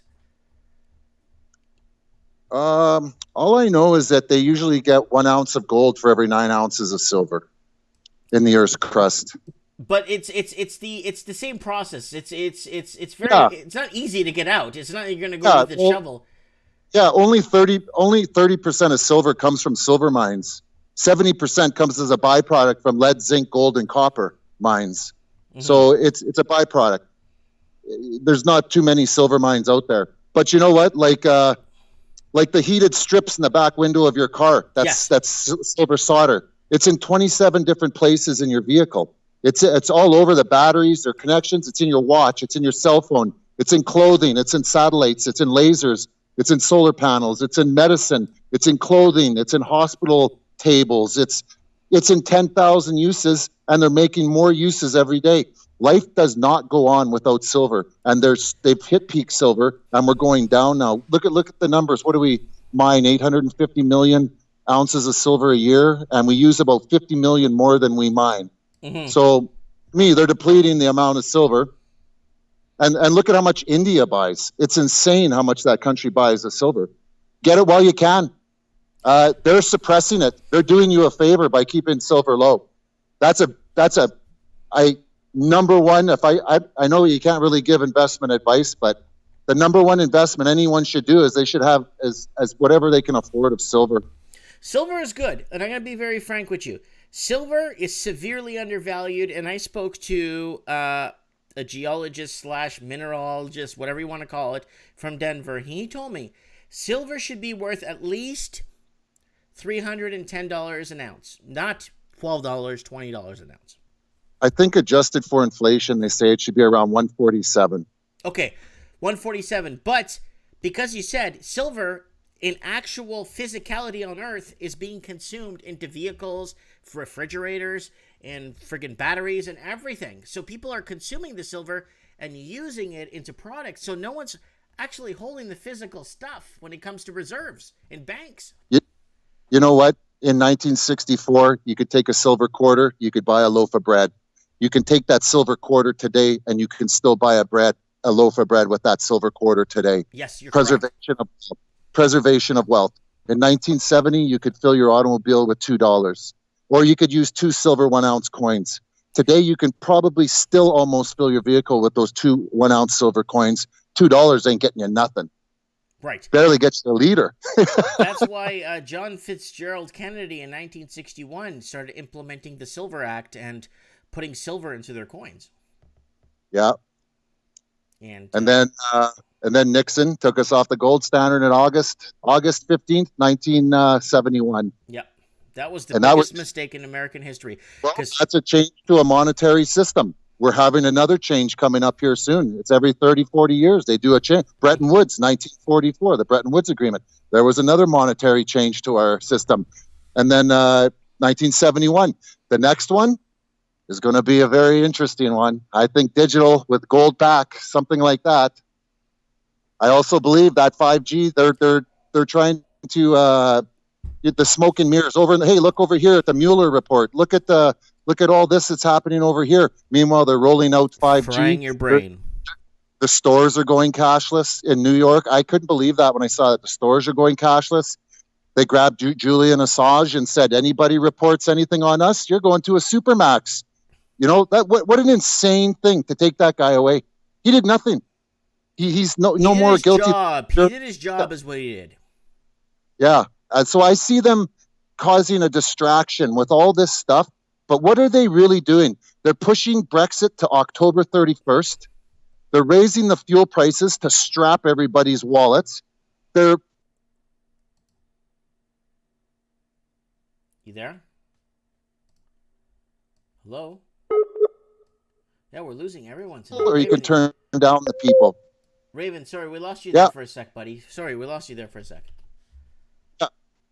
I have very reservations about that 5G. I just think there's nothing good coming from that, and I think that's a control method for them. I think that's a control method. And another thing, these YouTube channels that we're able to have our freedom of speech and have an intelligent conversation, these are going to be gone in a year or two. Enjoy it while you can. But then how are we going to stay friends? Well, whatever. You're going to have to get close to your communities. I don't know what's going to happen. Yeah, Steve the Plumber. You know, I'll tell you something. I listen to Steve the Plumber. We're on the same brain brain wavelength there. Me and that Steve the plumber. He thinks the same way I do about what's coming. It's not going to be pretty. So He probably does a lot of reading on. yeah, no, if Steve the plumber's up to speed on what's going on around him. He's very aware. You know what I'm saying? But he's taken my advice quite a bit, because when he had his house, I told him to sell. He sold. Now he held.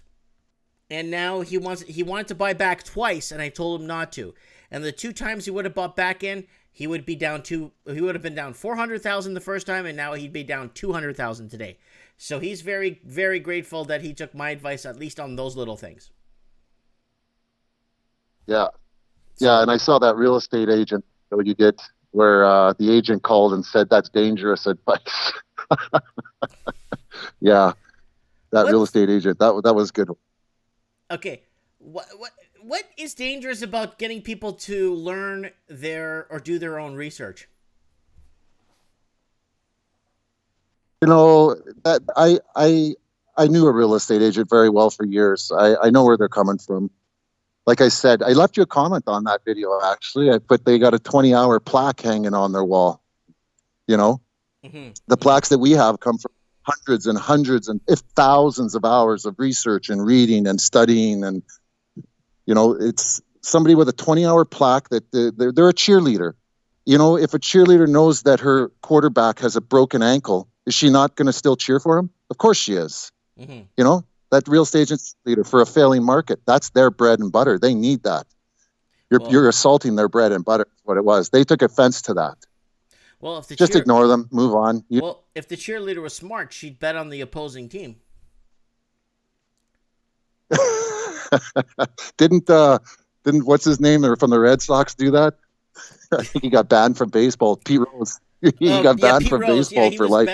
He was betting on the other teams to win, and he throw games. Yeah. So what time do you start work tonight?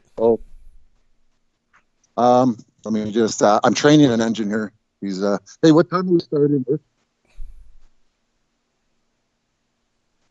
12:15? No. 4 minutes ago. The train doesn't run on. Go to work. No, it's okay. We gotta wait for another train to come up. So it's okay. We're taking a 10,000. Yeah, I'm in a place called Rivers, Manitoba. So I'm 150 miles west of. Oh, okay. So you're at work. Okay, I didn't know that. I'm sorry. I thought you had to drive to work. No. I drove a train here this morning, and then we had a layover, and I'm going to get on a train here in a bit. A 10,000-foot double-stack container train. Hey, Mike, our yards are empty. Coming into Winnipeg, the Fort Rouge yard, that's about 20 tracks. I saw 13 cars there today. It's usually got 6,000-foot trains filled in that yard. I saw 13 cars in that yard. That's a scary sight. What is that telling us? Traffic. I saw on my way home 2 days ago, I saw 2 intermodal trains, 10,000 feet long. Half of them were empty on both those trains. I haven't seen that in years. Since 2015 was the last time. When China's stock market crashed 45%, that's the last time we laid off. And China's having big problems, so I don't know. The whole world is. Trucking's down 25% in the U.S. All kinds. Europe is, Italy's in recession. Germany's having trouble. It's all over. It's everywhere. And they'll still drag the chairman out on 60 Minutes, and we see a strong economy. I love it. Yeah, you got to laugh when you hear that. I love it. Public perception. Yeah. Public perception can sink an economy overnight. That's why they wait for at least a year to announce a recession. They wait as long as they can until they just can't hide it. But you know what? The people in your room and people listening to your channel, we know what's going on. We see it. We know it. We're watching. The majority of people are in the field. You know, they're herding people into a penned field. Digital currencies, that 5G, all that stuff is herding people into a field. They're pushing all of this further down the road. You got to ask yourself, why are they doing that? You got to use common sense and say, why are they pushing this? What's the final outcome? They know the system's going to come down. Why are they pushing it to a certain point? What's their goal?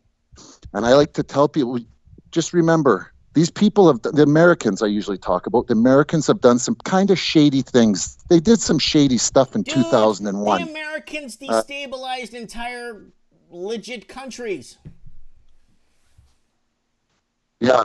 Well, I'm reading that book, Economic Hitman. They go in to they go into Panama. They say, "Oh, you come in with all your contractors, and you've got oil. You could build a city. Here's how much it'll cost. Take out a loan from the World Bank, and then when you can't repay the loan, they put a base in your country. And if the politicians don't go for that deal, they send the CIA jackals in and they kill you. Yep. And they put their own person in, like the Shah of Iran, And or the guy they wanted to put in bed." You won't believe this, Raven, but I actually did this on my Portuguese channel on YouTube. I have a Portuguese channel that I did before, many years before, and unfortunately I got very, very threatening straight up messages from the higher ups exposing what is being done in Africa. And I'm on my Portuguese channel right now. This video, Mozambique onde vai riqueza, it's because Mozambique has been taking loans from the World Bank that they can't pay back, and the World Bank's going in and doing stuff. And this is in Portuguese though. This video originally had 3.7 million views. It was taken down. I put it back up. It got 8.2 million views. It got taken down, and now it only has 135,000 views. And I got pretty much shut up from doing any Portuguese documentaries of how Portuguese Africa was manipulated and taken away and screwed the people over in believing in false narratives. Yeah, I'm a firm believer they got algorithms on there and they're shadow banning you. They're clipping your views. They're doing that to all of them. They're banning. They've got to nip this in the bud. Well, dude, they're banning. Look at France. Australia videos. I watched a long video on. Yeah. Hey, hate speech. They deem it hate speech. Look at France. Mm-hmm. Yeah. Anybody doing creating groups or anything to do with the whole entire yellow vest movement, your thing gets banned. Well, that yellow vest is now contained spread in Libya. I was reading that today. I brought it up earlier on Zero Hedge. I brought it up. Yeah, there were. Hello?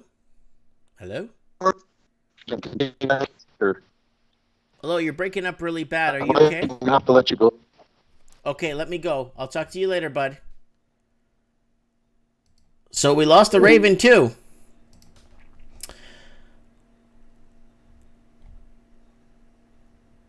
Okay. Let's call Leaf back.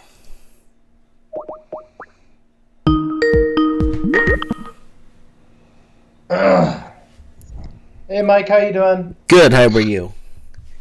Let's set this so your show's turned off, and then... Okay, can you test talk? Yeah, I can hear you, buddy, perfectly loud and clear, no feedback. So how do you hedge against an inflation? How do you hedge against a crash? And what is the best advice you can give to people? Oh, shit. I don't think there's any silver bullet, per se, to be honest with you, no matter what way you look at it. And you could buy silver, but who's to say that's not going to be worthless? You could buy gold. Who's to say that's, same with crypto, really, right? And then the cash. And then if the crash, you're in a crash where it's really bad, who says that your house is going to have any value because of political instability, right? Okay, fair enough.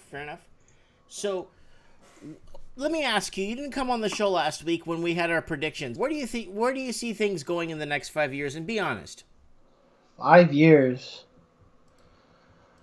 It's hard to say what this economy is going to do because ever since '08, anyone who'd make a sound prediction, none of this market really makes a lot of sense anymore. It's like uncharted waters, right, with QE policy.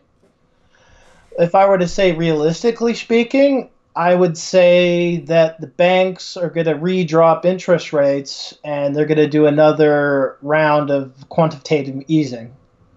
And who knows what happens there? Because what I believe is if you look at the market, the liquidity in the market is all dried up, right? Mm-hmm. And this is because everyone's money has been there's no savings because everyone's been forced into speculation due to the fact that of low interest rates. Like back in the day, your great grandparents, they'd buy bonds, right? And then your boomer parents, they buy stocks. But they'd still, in cycles put it into like the bank account and collect interest. But now my generation, the millennials, you put money in the bank and you're getting like less than inflation. It's a joke, right? So you're forced into buying these stocks, hoping that they keep up with inflation or you get gains. It's not due to the fact that people are addicted to all this, taking on all this monumental risk, as much as it is the fact that they have no other choice if they want to get ahead. I think this is also what a mixture is what happened to the housing bubble is because people are forced into buying these homes or a secondary home. It's the same mindset. If they don't do another round of quantitative easing, because of the lack of liquidity, there's nothing holding up this market. Right. Well, the only thing that's holding this market together is artificially low interest rates. But even that has its limits, right? After a while, because of all the debt accumulation, and then you eventually reach a maximum point of lack of liquidity. This is why I believe that the government and all the Western countries has been pushing so hard towards immigration because they got to get new blood in to support the system and expand the debt. But once again, even that has its limits. And we also are entering into a unique period. We have the boomers, and a lot of their government pensions are unfunded, and that's going into trillions. And then we have automation coming in with the 5G networks. And, the funny thing is the 4G network gave us Uber, gave us Airbnb and all these, Lyft and all these other e-commerce, right? And then now with 5G, it'll be like self-driving cars and CTV cameras everywhere, tracking you, facial recognition, the VR. It'll be interesting, but then you also have the self-driving aspect and the fact that a lot of people are going to be losing their jobs. And it's not just the self-driving, it's also the algorithms that can replace accountants and everything. Right. So we're going to have that occurring around the same time we have the pension crisis occurring. Plus, we're in this already economic state of massive debt, lack of liquidity, zombie economy. And if the system goes down, you also have to account for the fact that we've been bringing in waves of immigrants. What happens when the economy retracts? There's, if you think about the economy as in like, that's the butter, and then say the people are like the bread. You've spread. There's so little butter going to be spread, and then when it retracts, there'll be even less to spread out. And I mean this in the sense of the infrastructure. We already aren't keeping up with the infrastructure. The roads in Toronto are. It takes like 2 hours to do a 20-minute commute. During the day it's 2 hours. Do it at night, 8 p.m., 20 minutes. So the infrastructure is not keeping up. The schooling system is not keeping up. The hospital wait times. So when the economy retracts, so they'll have to bring in austerity. There's going to be a lot of social tension, and then with the rise of social media, we are already living in an age where social media has amplified everything because people don't have to walk around, get to know their neighbors or the community anymore. They can choose quite specifically who they want to be friends with, what kind of people they want to be friends with, do they align with their political views, right. And if they don't, they just go on to the next, and there's millions of people. So people are isolated in their own echo chambers, which has created a lot of political polarization. But if you fuse that with an economic breakdown, you can only imagine what would stem from that, or what kind of environment that would fuel. There's already gasoline and a little fire breaking out, but then that would be like putting you'd be like pouring gasoline over everything. Mm-hmm. So it's definitely one of the, maybe to speculate on, it's probably the most interesting subject to talk about, I think. But how it goes, I have no idea. I just know things are headed in these different measurements. Back in October, the yield curve went inverted, so that might be a sign that we're finally coming into part two, per se, of the 08. Right. Because 08 was never, unlike the other recession, it was never really fixed. It never really died down, and the body never cleansed. You know what I mean? Like during the previous recessions, what would happen is they would let the bad investments, they die, the people lose. But instead of doing that, we gave the these banks like J.P. Morgan, Bear Stearns, we gave them money. We rewarded them for their stupidity. And so we never really cleaned the system, and we just printed our way out of it. And not only that, because of how the central banks can operate, unless they're doing helicopter money like Ben Bernanke suggested, most of all the money has gone to the top 10%. Not 1%, but mostly the 1%, but it's really just the top 10%. So we have a massive amount of generation that is also disgruntled. Mm-hmm. And society just looks like it's going to go to shit, to be honest. Leaf, where are you calling us from, Leaf? Where are you? I'm in Brampton, but I'm actually from Surrey, and my parents were born and raised around Burnaby. So you're in the 905 right now? Very close to the highway, yeah. 905, I'm saying. You're in the 905 area code. I believe so. I still keep a BC number, but I think it's 905. Then there's 604, or not 603 or some shit. Okay. I have no idea. I don't pay attention. Okay. So, let's be frank here. You were right on everything you said. They didn't let the original market die. A lot of the countries, English-speaking countries, saw this happening, and they artificially deflated interest rates just like the U.S. did, and to help cope with this global crash. But the problem is, and what we have to wake up to, is a lot of people are people need to realize that capitalism doesn't work because there is no wage growth to offset inflation.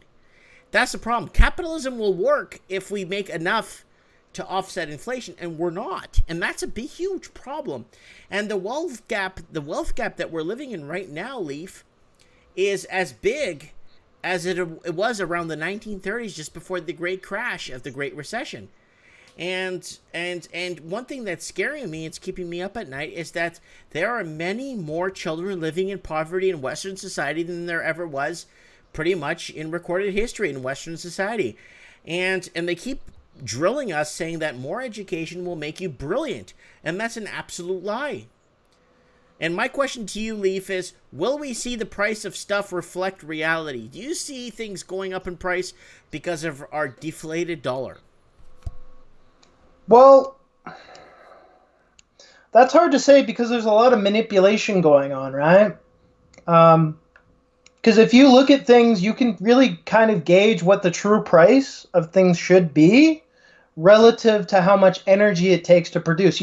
If you take money out of the equation, right, and you just say how many barrels of oil or how many barrels of energy does it take to produce a barrel of oil, right? And then when you got that figured out, you can say, how much energy does it take to produce a crop of food or whatever it is, right? Doing those measures, it's called energy return on investments, EROI. And if you look at it, we're getting, like, back in the day, it was like for 1 barrel oil, you get 100 barrels back in energy, right? Mm-hmm. Nowadays, and then it was got to 10 to 1. Now we're almost hitting a ratio of 1 to 1. Oh, wow. Yeah, okay. Yeah. So peak oil, they said, peak oil.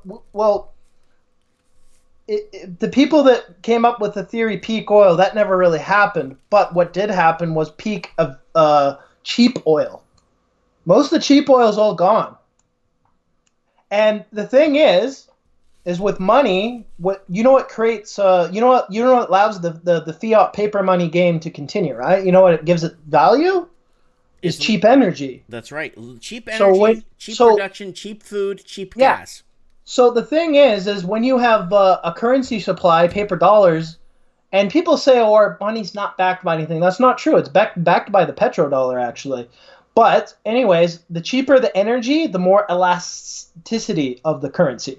Right. Meaning you could print more, and it will, But the thing is if you take the cheap oil away and you try and fucking you try and expand the pie and you take the cheap oil, what happens is it snaps.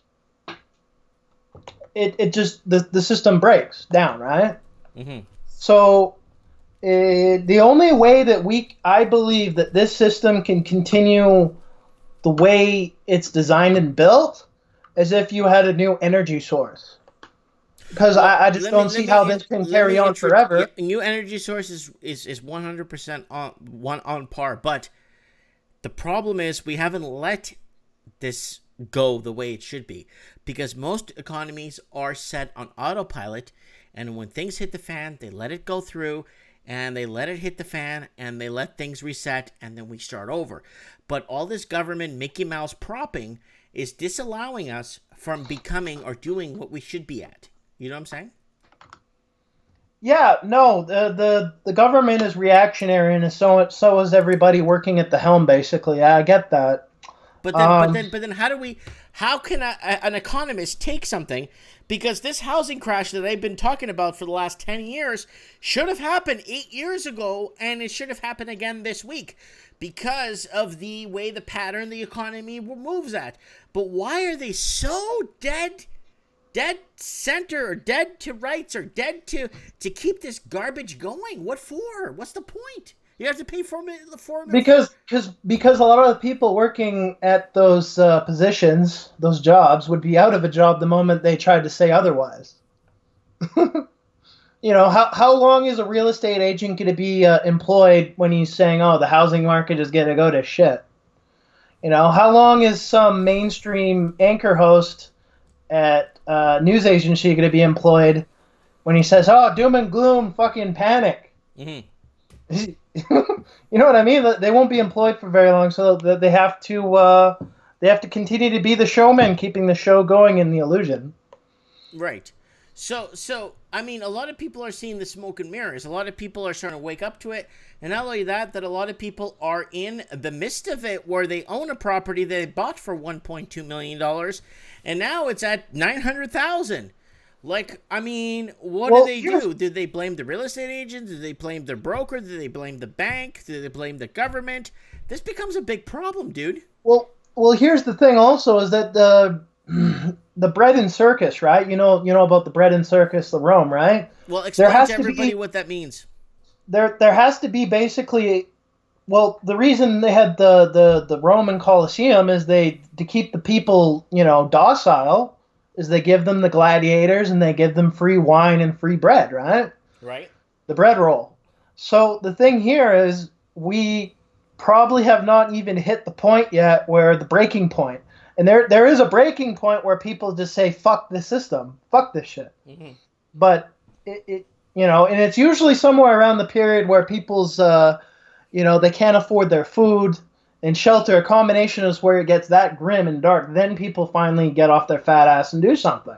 Mm-hmm. But until we reach that point of grinding people into that amount of poverty and destitute, I don't really see things changing that rapidly.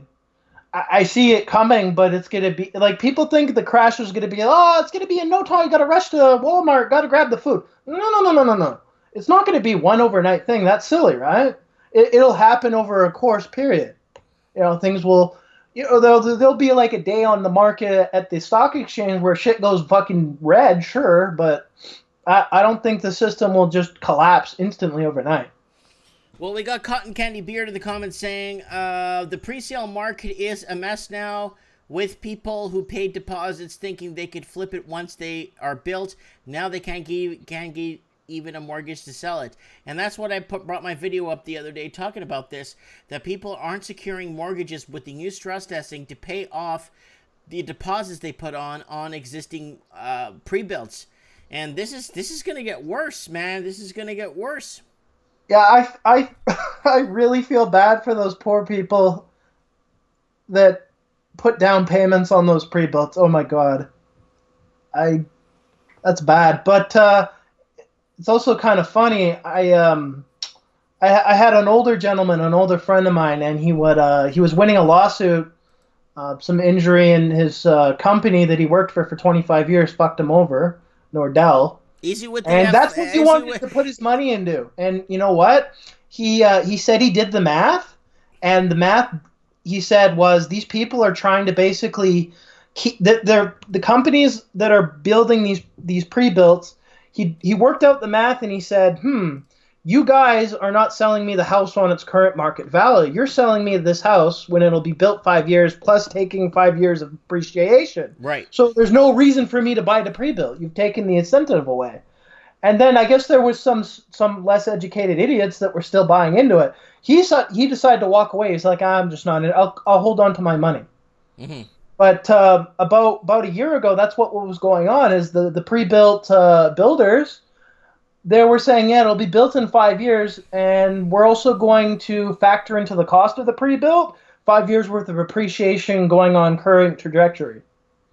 Can I ask a question? Can I ask a question? Into these damn things.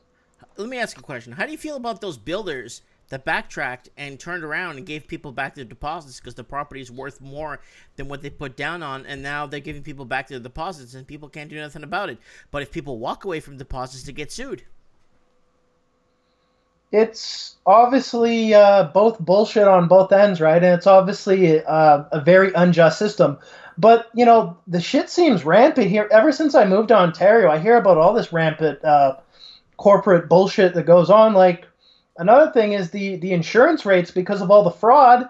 And now the insurance companies, if you get hit by a car here in Ontario, like someone fucking hits me, unless the damages are worth like $30,000 minimum or some bullshit, I get to be fucked up for the rest of my life with a limping leg, and they don't have to pay a dime, the insurance companies, because they lobbied that into the law. So obviously there's a lot of crooked freaking laws out there. Is it fair? No. What can we do about it though? You know what I mean? Okay. Off topic question. How long have you been watching my channel? You've been commenting with me for years.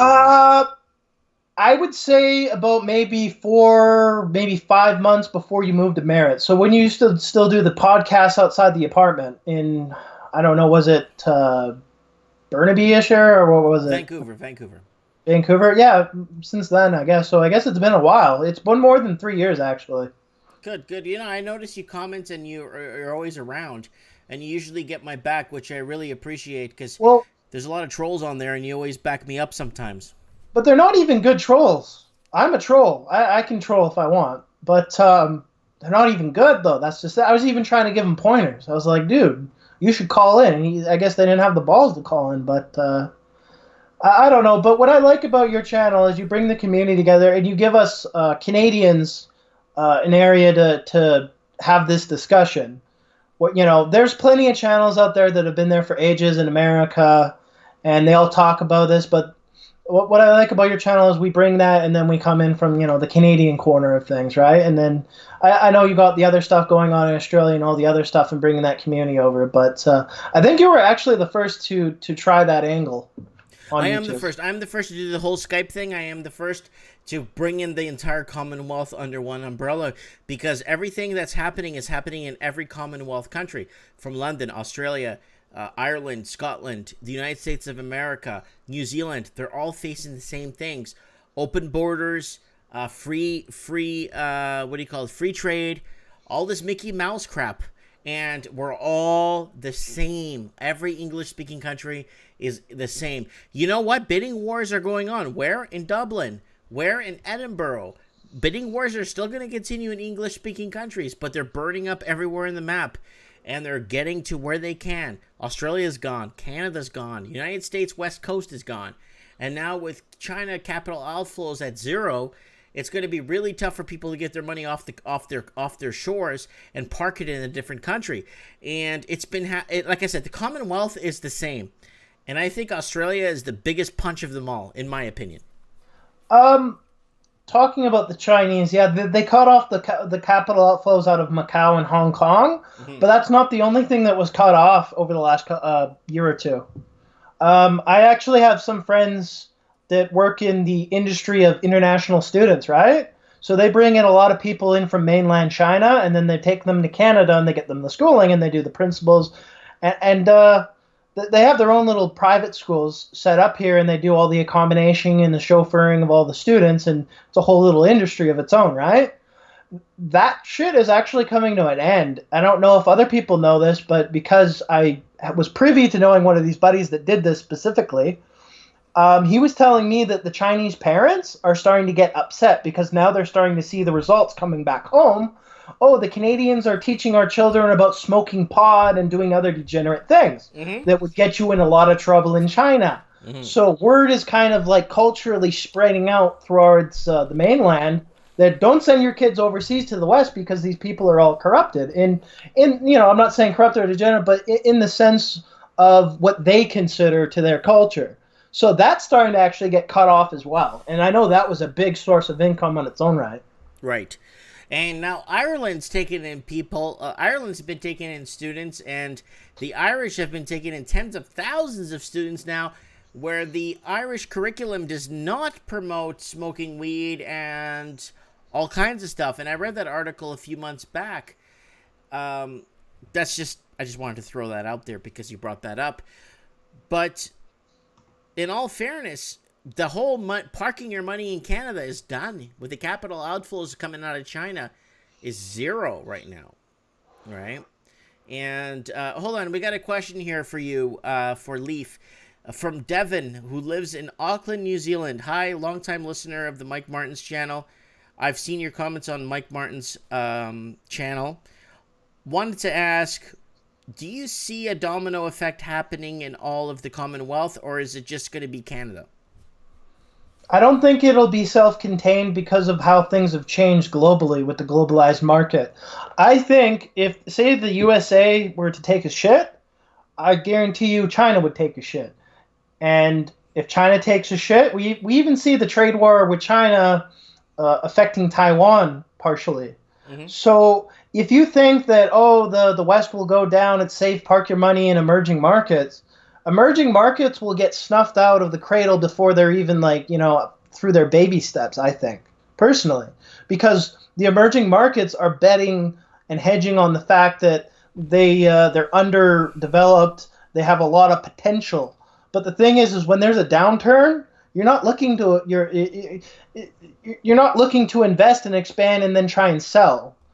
I think those markets would basically be they would sadly, they had their chance, but it just never worked out for them. Not because they didn't have everything in the right position. They was just at the wrong place at the wrong time, kind of jazz. Right. And if you think about it, look how the internet has interconnected everything, and then you have the 4G that's interconnected shit further, and then 5G, and then you have globalization. The point of the matter is everything is interconnected. One domino, even Canada. If our economy went like Venezuela, I wouldn't be surprised if it affected America, and we're a small nation. So I don't think it takes much to push the house of cards down. Yeah, well, yeah. In my opinion of opinions, and this is what I'm thinking, I really think Australia is the big key to this global reverberation of a collapse. I honestly think in my heart of hearts, and I've been preaching this for years, and even 4 or 5 years ago I've been preaching this, but a few months ago, after reading some just different algorithms and looking at different strategies and looking at different GDPs and looking over the last 3 decades for Australia, if Australia moved their interest rates to zero, they still couldn't be saved. That's how bad it is right now. And I think it's going to reverberate through the English-speaking world, and it's going to affect every country that speaks English. I really strongly feel about this. And hold on, we got a question here from Neil from Aruba asking, Leaf, where do you see things happening in a global effect? Do you see other little countries that are not affected or not attributed to the United States be affected? I guess it would depend on how much they depend on trade and export. You're right. That would be my if you can even North Korea relies on underground trade, right? Yeah. I don't see any country in this modern day that's gonna not survive this. All I can say, I'm pretty confident that it's not gonna happen overnight, but it's gonna be ugly. I see a lot of positive stuff coming out of technology, but economically and the disruption that's going to occur, I see being very nasty. And I really have no idea how to navigate that. I don't know how you would. Okay. Because it's like I said, if the system goes down, you also have political instability, so your assets aren't technically going to be safe. Okay. Nothing is. Everything's up for grabs at that point, right? That's true. I guess yeah.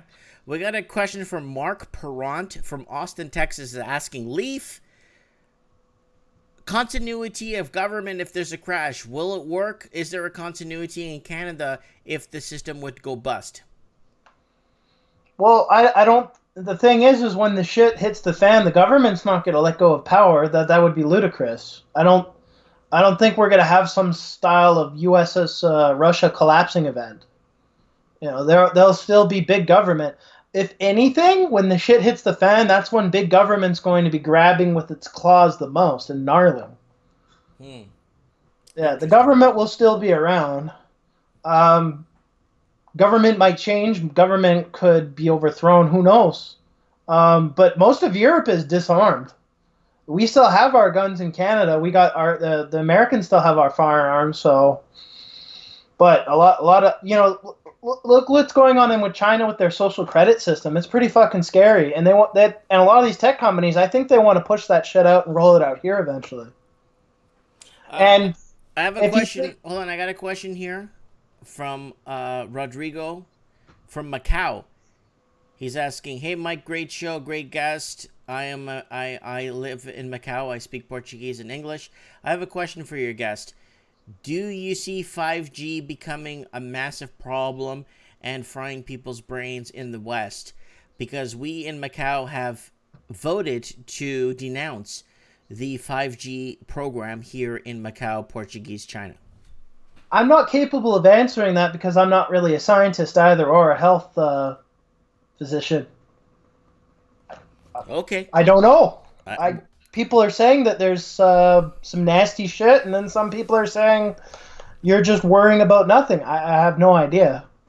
Okay. Maybe it's a minute health effect. Maybe it's big. I do think I remember seeing a video in Austin, Texas, where the birds were hitting the traffic lights, and they were just hitting the buildings. Uh-huh. That didn't seem normal, but I don't know.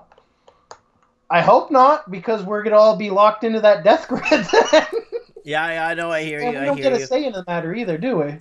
Okay, we got another question here from Linda from Tampa Bay asking, "Hey Leaf, are you a prepper or are you prepared if the poop hits the fan?" I wouldn't say I'm fully prepared. I do have close friends. I know my family's prepared. My father, not necessarily a hardcore prepper, but he's prepped. We have all of our friends that are, they're into outdoors, fishing, hunting, a lot of firearms conservatives. And here in Ontario, I've made some friends with some older boomers, and they own a lot of firearms, and they have their gun club up north and all that. I'm not too worried in that sense. And like I said, I don't think it's going to be like an overnight, it's going to happen instantly either, right? So you would stock up on food.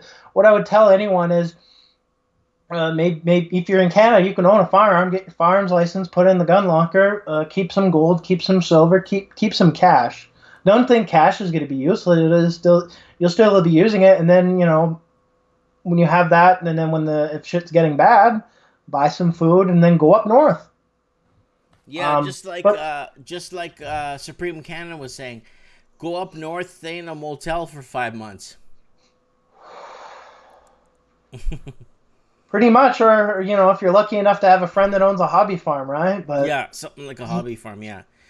So we got another question here. Wow, lots of questions are pouring in from you. From Regina, Canada, we got Lester P. asking, do you think preppers will be caught like in the United States and asked for information when buying more than 1 week's food supply? Because that's hold on, that's actually happened. People in some states, if they buy more than 1 week's supply of food, they get asked questions and they get their information taken. I'm not kidding.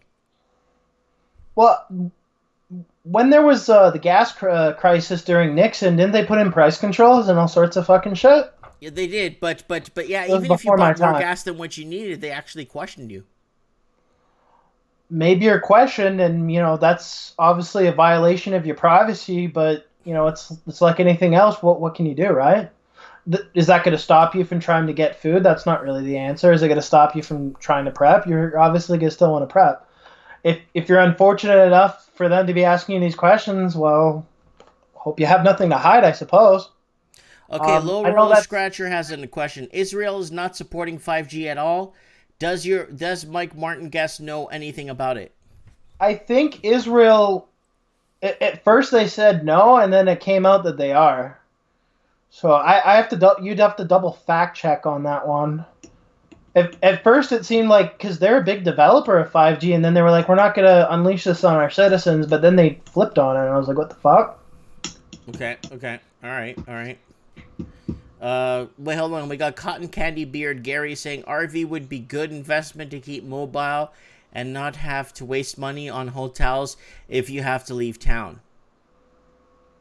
Get a boat. Boat's even better, don't you think? No?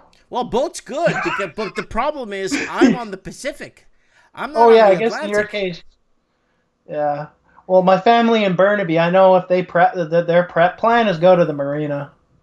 They're getting they're just getting they're going right to the fucking off the shoreline. The problem is being on the Pacific. I mean, you got the whole American coast to go along, and unless you can get down to Mexico, to California, Baja, or Acapulco, you're okay. But at least in the Atlantic, you can get down to Bahamas, you can get to Cuba, you can get to Dominican Republic, you can get to Venezuela, you can get anywhere in the Atlantic, but in the Pacific... Or you could just load up the boat with enough supplies and just chill on it for a bit. I don't know. Well, I was more or less speaking of a yacht. I wasn't talking about take your speedboat and sit on that for days on end. That would be horrible. And in that off chance, then yeah, the RV's better. Yeah, for sure. But I think a yacht would be pretty nice too, but Right. Sorry. That's okay, don't be sorry. No. Interesting. Okay, well, I want to thank you, buddy, I'm going to cut you off, but I want to thank you for calling in. Mm-hmm. And I'll have you next week on the show on MGTOW? You want to talk about Midtown. Men go their own way.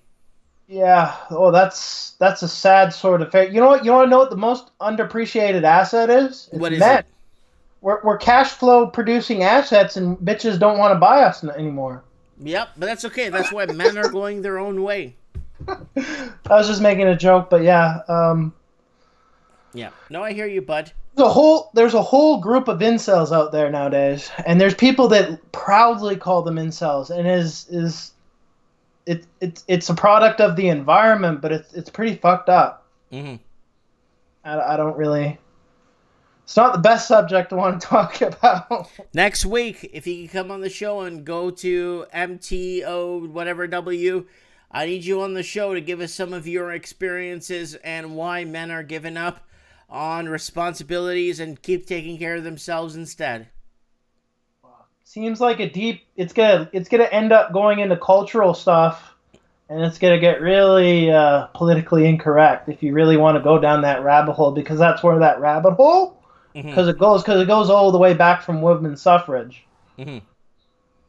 I don't know if you want to be even live streaming that one. Well, you know how YouTube is. We'll see what happens, Leaf. Anyways, all right. You have a good night. Get some sleep. It's pretty late where you are, and we'll keep in touch. Yeah, you have a fantastic night. God bless you. God bless you too. Okay. That's Leaf, who's in our comment section, who's been watching my channel for many years now and getting my back in the comment section. Basically supporting me in the comment section when somebody says something out of line. Or something that doesn't support the argument. You know what I'm saying? Okay, guys, I need you guys to get on this here. I need you to go to Mike Martin's channel. I need you to head to community. Once you get to community, stroll down. Go down. Keep going. Next week, guys, MGTOW. Men going their own way. What is happening? This huge movement where men are just, you know what? Screw you. I need you to keep going down. I need you to vote right here. Canadian elections and Australian elections are coming up. Canadian elections are in a few months. Who will you vote for? Justin Trudeau at 7%, 47% Andrew Scheer, Jagmeet Singh 10%, Maxime Bernier at 33%, and Elizabeth May Green Party 3%. And then 2019 Australian federal election will be held on Saturday, 18th of May, 2019. Who are you voting for? So right now, Scotty Morrison sitting at 21%, Bill Shorten, Labour Party, 39%, and Richard Di Natale, Greens, 11%, and Bob Catter's Australian, 29%. So right now, Bill Shorten, Labour Party is winning in Australia. So get on there, get on my channel, get on the community section, and scroll down and vote, please. I'd like to know and bring this up on the, tired.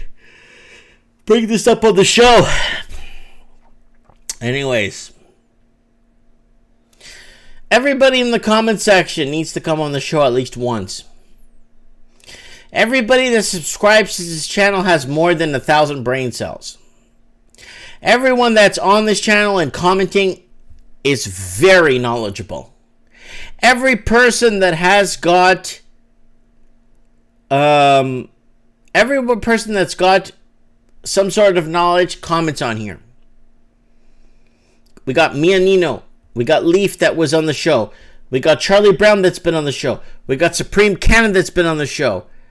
So I want everybody that comments on here to come on the show and to make a difference. This show and this channel doesn't exist without you guys. I'm just a mouthpiece. I'm just here talking. We got Low Royal Scratcher in the comment section. He needs to come on the show. We need Low Royal Scratcher. We need Blunt News on the show.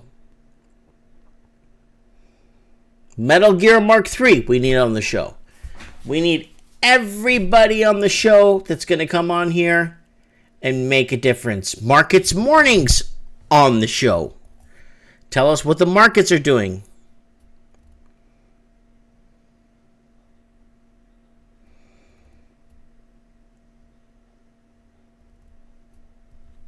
Low Roller Scratcher hit the nail on the head right now in the comment section and said, men want sex from women, women want security.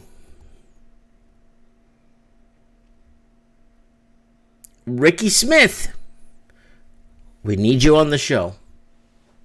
We need everybody on the show. Let's see if Supreme Cannon's still awake. Let's bug him. Let's wake him up.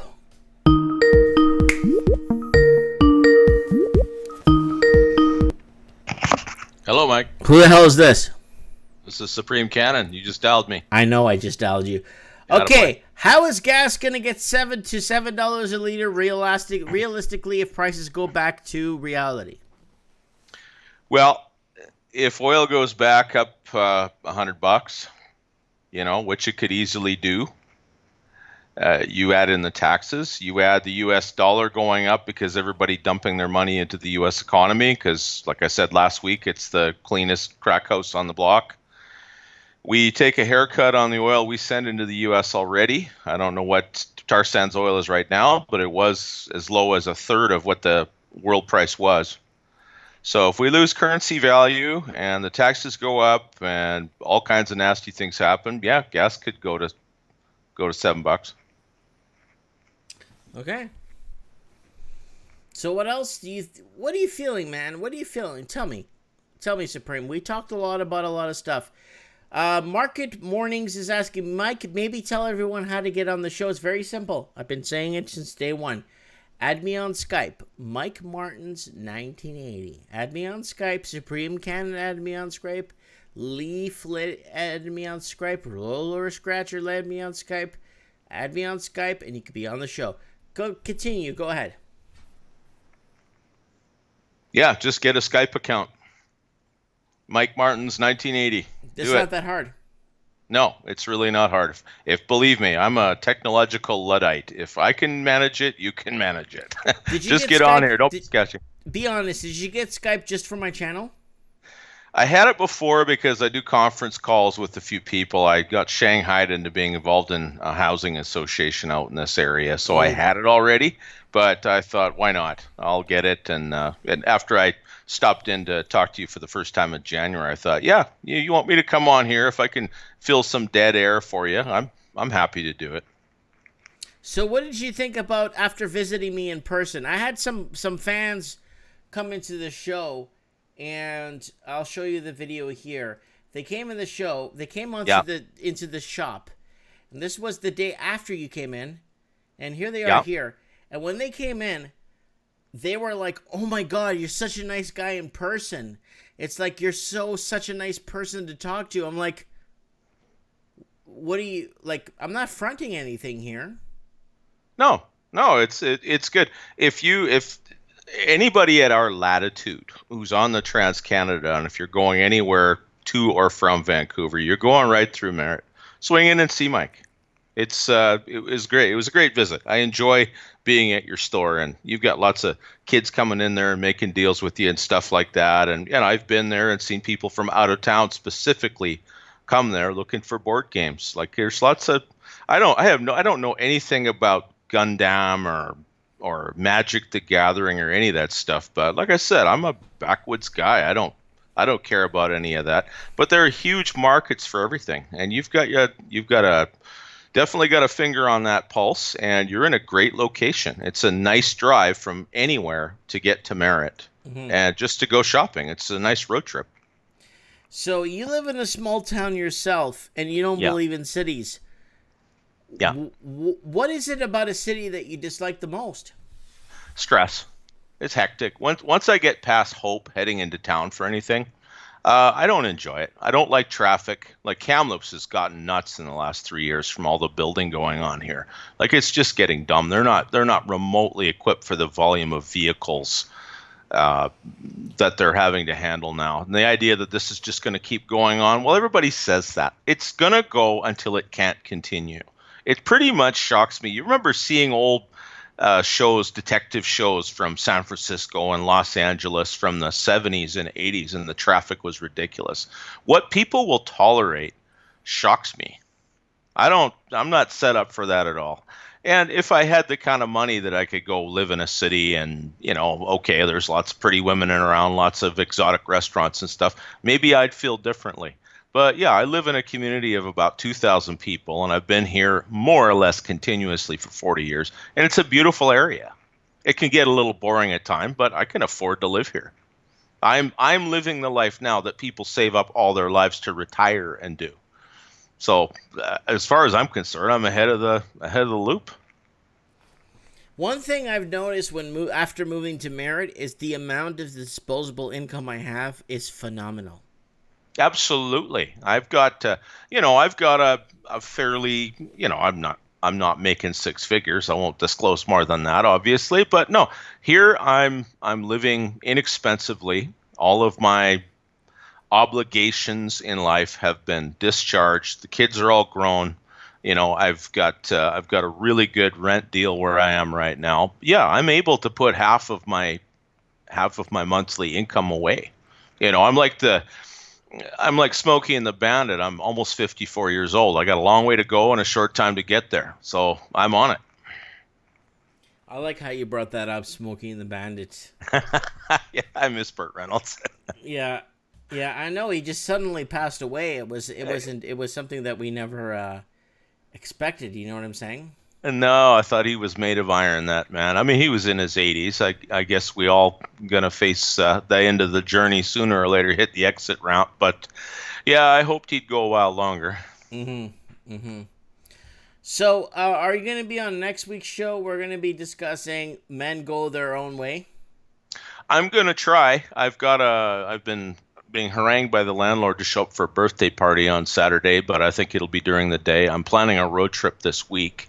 So I should be home. If I'm anywhere near where I can get on Skype, I'll definitely call in. Yeah, I would like to chime in on this subject, definitely. There's a lot of misconceptions about it, for and against, and yeah, it's worth discussing.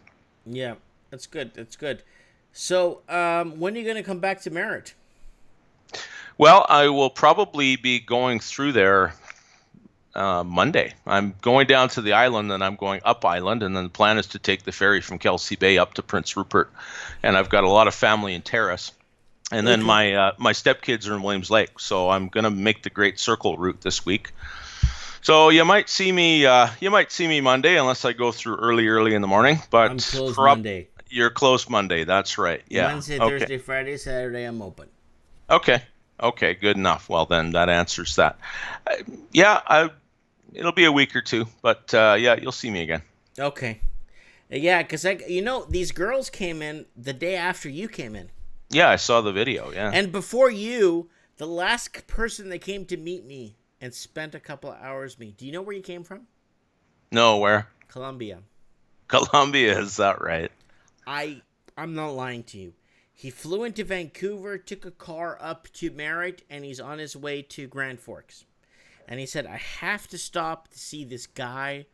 I really need to see this guy. And he stopped in and spent a couple of hours with me. This is germane to the subject of recession preparation, and I mean, I won't go into prepping in general. I think we've covered that. I think it's been done to death. I think everybody's got their opinion about what's going to happen. No, if we get into some hard times, guys, you've got to find your tribe. We live in a very atomized society. I agree with the general consensus that a lot of that is on purpose, but you need to find allies. You need to find your, like your last caller said, a lot of people have been very polarized because of their internet communities. But even then, you're not going to agree on everything. But you need to find fellow travelers. You need to meet people that know the deal. And you're going to live your own life the way that you want to anyway, just like you would if you were your own family. I mean, how long has it been people had, 8, 10 kids because they had a farm and they needed kids to be there to make sure they'd be looked after, but also to pass on their farm and their family assets to the next generation. Well, a lot of people just flat out don't have families anymore, that big or that close. It's like as soon as the kids graduate, they're off to the city, or they're off across country, or they're off around the world. You want to. It's just fun to find people who think the way you do. So community. I want to ask you a question. Sure. Raven brought this up. Mm-hmm. He's saying that channels like mine will be taken down because we are uniting a community of like-minded people. Do you honestly see the Mike Martin's channel being taken down because of... Well, they blocked you from streaming, and you found a way around that. And right. The thing is as long as you know somebody who can get the word out, you can set up another channel, especially since Trump announced his candidacy. I've been on Twitter for close to 4 years, just out of morbid curiosity, if nothing else. I just wanted to get involved in that food fight for a while. Lots of channels got blocked. They got shadow banned. They got taken down. New ones were up with their follower count back where it was in 10 days. They can't stop you from creating new channels. And no, I don't think your channel will go down. The algorithms look for you. I don't think there's a bunch of little purple-haired rhinoceri sitting around looking for people's lives that they can disrupt. They're looking for keywords and sentences that they can just automatically shadow ban or demonetize. And if they start getting complaints like you do sometimes, you've got somebody in Merritt who's, harassing YouTube to do something about you. Some people have no life. Well, find the people that do have a life so that at least you can go and talk to them in meat space, and have a cup of coffee and plot some strategy, and make some friends and get away from the screen. If YouTube went down, it took these channels down. Well, here you are right now, everybody, and you're getting the information you need to prepare for what will probably be just another recession. I don't know if it's going to be the Kali Yuga. I don't know if it's going to be the end of the world. I kind of doubt it. I think we've got a while to go before that happens. I mean, look at the resistance that globalism is getting right now, and people are getting fed up. They're getting completely fed up, and they don't know what to do about it. So find your tribe. Go make some friends. Get off this thing for a while. Mm-hmm. Mm-hmm. Mm-hmm. Yeah. Interesting. Okay. Well, I'm just very happy that we got to complete your conversation and Yeah, finish me off too. what you had to say. Very good. I was happy that I got you on. And next week we're going to be doing the whole men going their own way, and why men are doing their own thing and saying screw you to responsibility. And Yeah. that men going your own way is actually becoming a very big movement, and this will disrupt retail, auto sales, housing sales. This will disrupt everything. Well, it's good. We need to save the planet. Everybody's talking about we're going to switch to electric cars. And like I've said, that's not going to work because the energy you'd need to build that grid, you're going to need nuclear power plants to do all that if you want to stop burning coal. But the other alternative, what the worst piece of plastic polluting the environment is, Mike? Tell me. It's the friggin' credit card. Yeah. We are putting purchasing power into the hands of absolute fools. And they are screwing up everything. And it needs to stop. Things need to get real again. And the thing with the MGTOW, in a lot of cases, you got 16-year-old guys saying they're MGTOW. No, they're not. No, we're running through a point where we've got a lot of hubris and a lot of normalcy bias, and people think the way things are today is the way it's going to be tomorrow, and the direction it's going today is the direction it's going to go tomorrow. No, it's not. It's going to change because people react. Nobody 100 years ago expected things to be the way they are today. They're not going to be this way 100 years from now. Some pretty drastic things are going to happen between now and then. But people will be living a lot more sensibly. Right. Because they're going to have to, because they can't just put everything on the credit card anymore. We've reached the end. We've topped the roller coaster. So people are going to adapt and get sensible. Let me ask you something. Sure, go ahead. Do you remember when we talked about when you were in my store, how carving out a piece of land and creating our own system? Yeah. Does it sound ludicrous to you? No. Everybody has to be on board with it, though. Yeah, they can't be bringing their political correctness. They can't be saying, well, you can't say this and do that.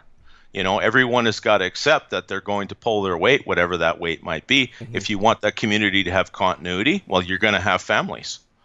Okay, so sorry, but third wave feminism is out the door. It doesn't get in the gate. Men that don't want to contribute or don't bring skills shouldn't be there. And if you're going to argue, and in the end, it's going to be like any civilization, big or small. It's going to be organized around an organizing principle. Like you're a Roman Catholic, for example. Mm-hmm. You probably want more Roman Catholics. You might argue about Vatican II or something like that, but you want people that have a common goal. Because remember, communalism, there were a lot of hippies tried it, right? The Jamestown colony in the early 1600s in America, everyone was going to share, in common. Well, socialism, no, it ain't going to fly because... Right, because the idea of socialism is from each according to their abilities to each according to their needs. Well, people often bring very little skill or ambition, but they seem to need a lot. And that's why things are as bad as they are right now. People trying to get stuff for nothing. Mm-hmm. And that's a problem. Yeah. Yeah, definitely. Now, in a case of an emergency, in a case of, a major financial meltdown or an economic seizure of some kind, people will start to band together. You're worried about a mob going through your town and looting houses. Well, I'm hoping at least all the men that have hunting rifles will form some kind of defensible perimeter and start vetting who comes in and out. It's it's gonna be bad. Yeah, Leaf, no, 2 ex-wives, not 6. He was exaggerating a little bit. That's bad enough. Who had 6 ex-husbands? Was that Elizabeth Taylor? Yeah, something like that. Well, she married Richard Burton twice because obviously neither of them learned the first time. Yeah. No, that there's a saying that marriage is a triumph of hope over experience. I don't believe that. Even now, I don't believe that. I made the wrong choice in mates, and to be fair, both of my mates did too. I don't blame them anymore. I'm not angry or bitter about any of that. It was what it was, and you know what? I had to really discover myself more as a person too. I was prepared to accept a deal that really, in retrospect, wasn't a very good deal. Yeah. I hear you. Yeah. Yeah, cognitive rue, you're right. There is a lot of generalization. But you know what? Generalization is where the biggest cluster of data points is. It's just, okay, I don't want this, so I want to find the exception that works for me. And I think that's true for jobs. I think that's true for anything. Yeah, Sorry, I interrupted. No, that's a good comeback there. That's a good reply to that. Yeah. Anyways, okay, Supreme Cannon. It's been 2.5 hours, and I want to sleep. Yeah, you should probably do that. Thank you, everyone, for your kind attention. I guess I hogged most of the show, but I've enjoyed it. Okay. No, that's what you're here for. Yeah.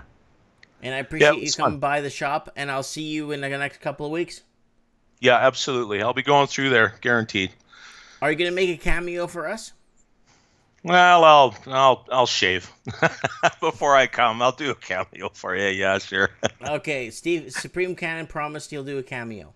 Yeah, okay. I'll sign up for that. It won't be the ice bucket challenge, guys, but yeah, I'll put on a clean shirt anyway. I promise. Okay. Thank you so much. Happy Easter. Happy Easter to you too. Happy Easter, everyone. God bless. God bless. Bye. Yeah, bye. Well, that was Supreme Cannon, folks. And he's been coming to meet me a few times in person. And he sees what everything's about. Guys, MGTOW tomorrow, next Saturday, Mike in the Night. Men going their own way, and what's going on with this feminist movement that's falling apart. We have lots of feminist movement going apart. It's like phenomenal what is happening. And how the family, I guess, is breaking apart, or the family is going up SHIT Creek, and it's just phenomenal. How they look, how they're presented, I find a lot of the time. Let's just stop right here. She went on a bars, but I try and stay clear now of apps like Tinder and Bumble. Do you think it's an age thing? Maybe? Do you think it's because you are just 22 that maybe you need an older man in your life? Yeah, I think potentially I struggle to find people my own age. Maybe it's like a lack of maturity. all these girls. Safety pins? That's a safety pin, guys. It's very different. And Oh, here we go. Angela. so, but then, I mean, is it a case? I mean, there must be sort of a middle ground here, or is it a case of, dare I say, lowering your standards slightly? Or Yeah. Hey, watch this one. To lower your no tits. See a woman behind you, or anyone, or someone carrying something heavy, hold the door open. Did your family not teach you anything? Common courtesy. Yeah, it's getting to a point where it's just. Order to be seen. The other thing I wanted to make a note of was giving a guy a chance. So I work with thousands of men all over the world, being their wing girl, and I know that one of the biggest difficulties they have is approaching and starting a conversation. They get so much information from everybody around the world telling them how to do it, what's going to spark attraction. So if you have a man coming up to you and approaching you, and it may not be the best line ever. I feel sorry for this woman's husband or boyfriend. I'm not kidding. My wife said, when we talk, we communicate. We get into this whole hyperness. It's usually because he's nervous, but what he's trying to say to you is, I'm interested in engaging with you so that we can see if there's something potentially there. So I would love for you to implement a 3-strike rule rather than a 1. 3-strike rule? Strike rule. So the first strike is, okay, he said something cheesy, I'll give him a break, be empathetic, and understand he's nervous, and then wait, saying something. So MGTOW, men go their own way next week on Mike in the Night. I want to know what you guys think. So if I may infer, men going away from women primarily, right? You could call it that. Yeah, MGTOW, big movement happening where men going on their own ways and just not dealing with this. Gone all day. A woman can bring into your life. There are some traditions that I can't let go of. Even though I'm a modern woman, I believe in women's rights. I believe that women are powerful. I believe that women can do almost anything they set their minds to. So, again, we get back to the same point. Yeah. Anyways, men going their own way next week on Mike in the Night. I want to thank everyone for watching the show. I want to thank everyone for contributing. And yeah, go ahead and comment in the comments below if you're watching this on replay. I want to thank everyone for supporting the transmission. And if you want to support this transmission, go ahead on my channel and share a video. I don't care. Go on your social media and share something for me. Get me out there. Let's get this community growing. Thanks for watching, and don't forget to hit the subscribe button.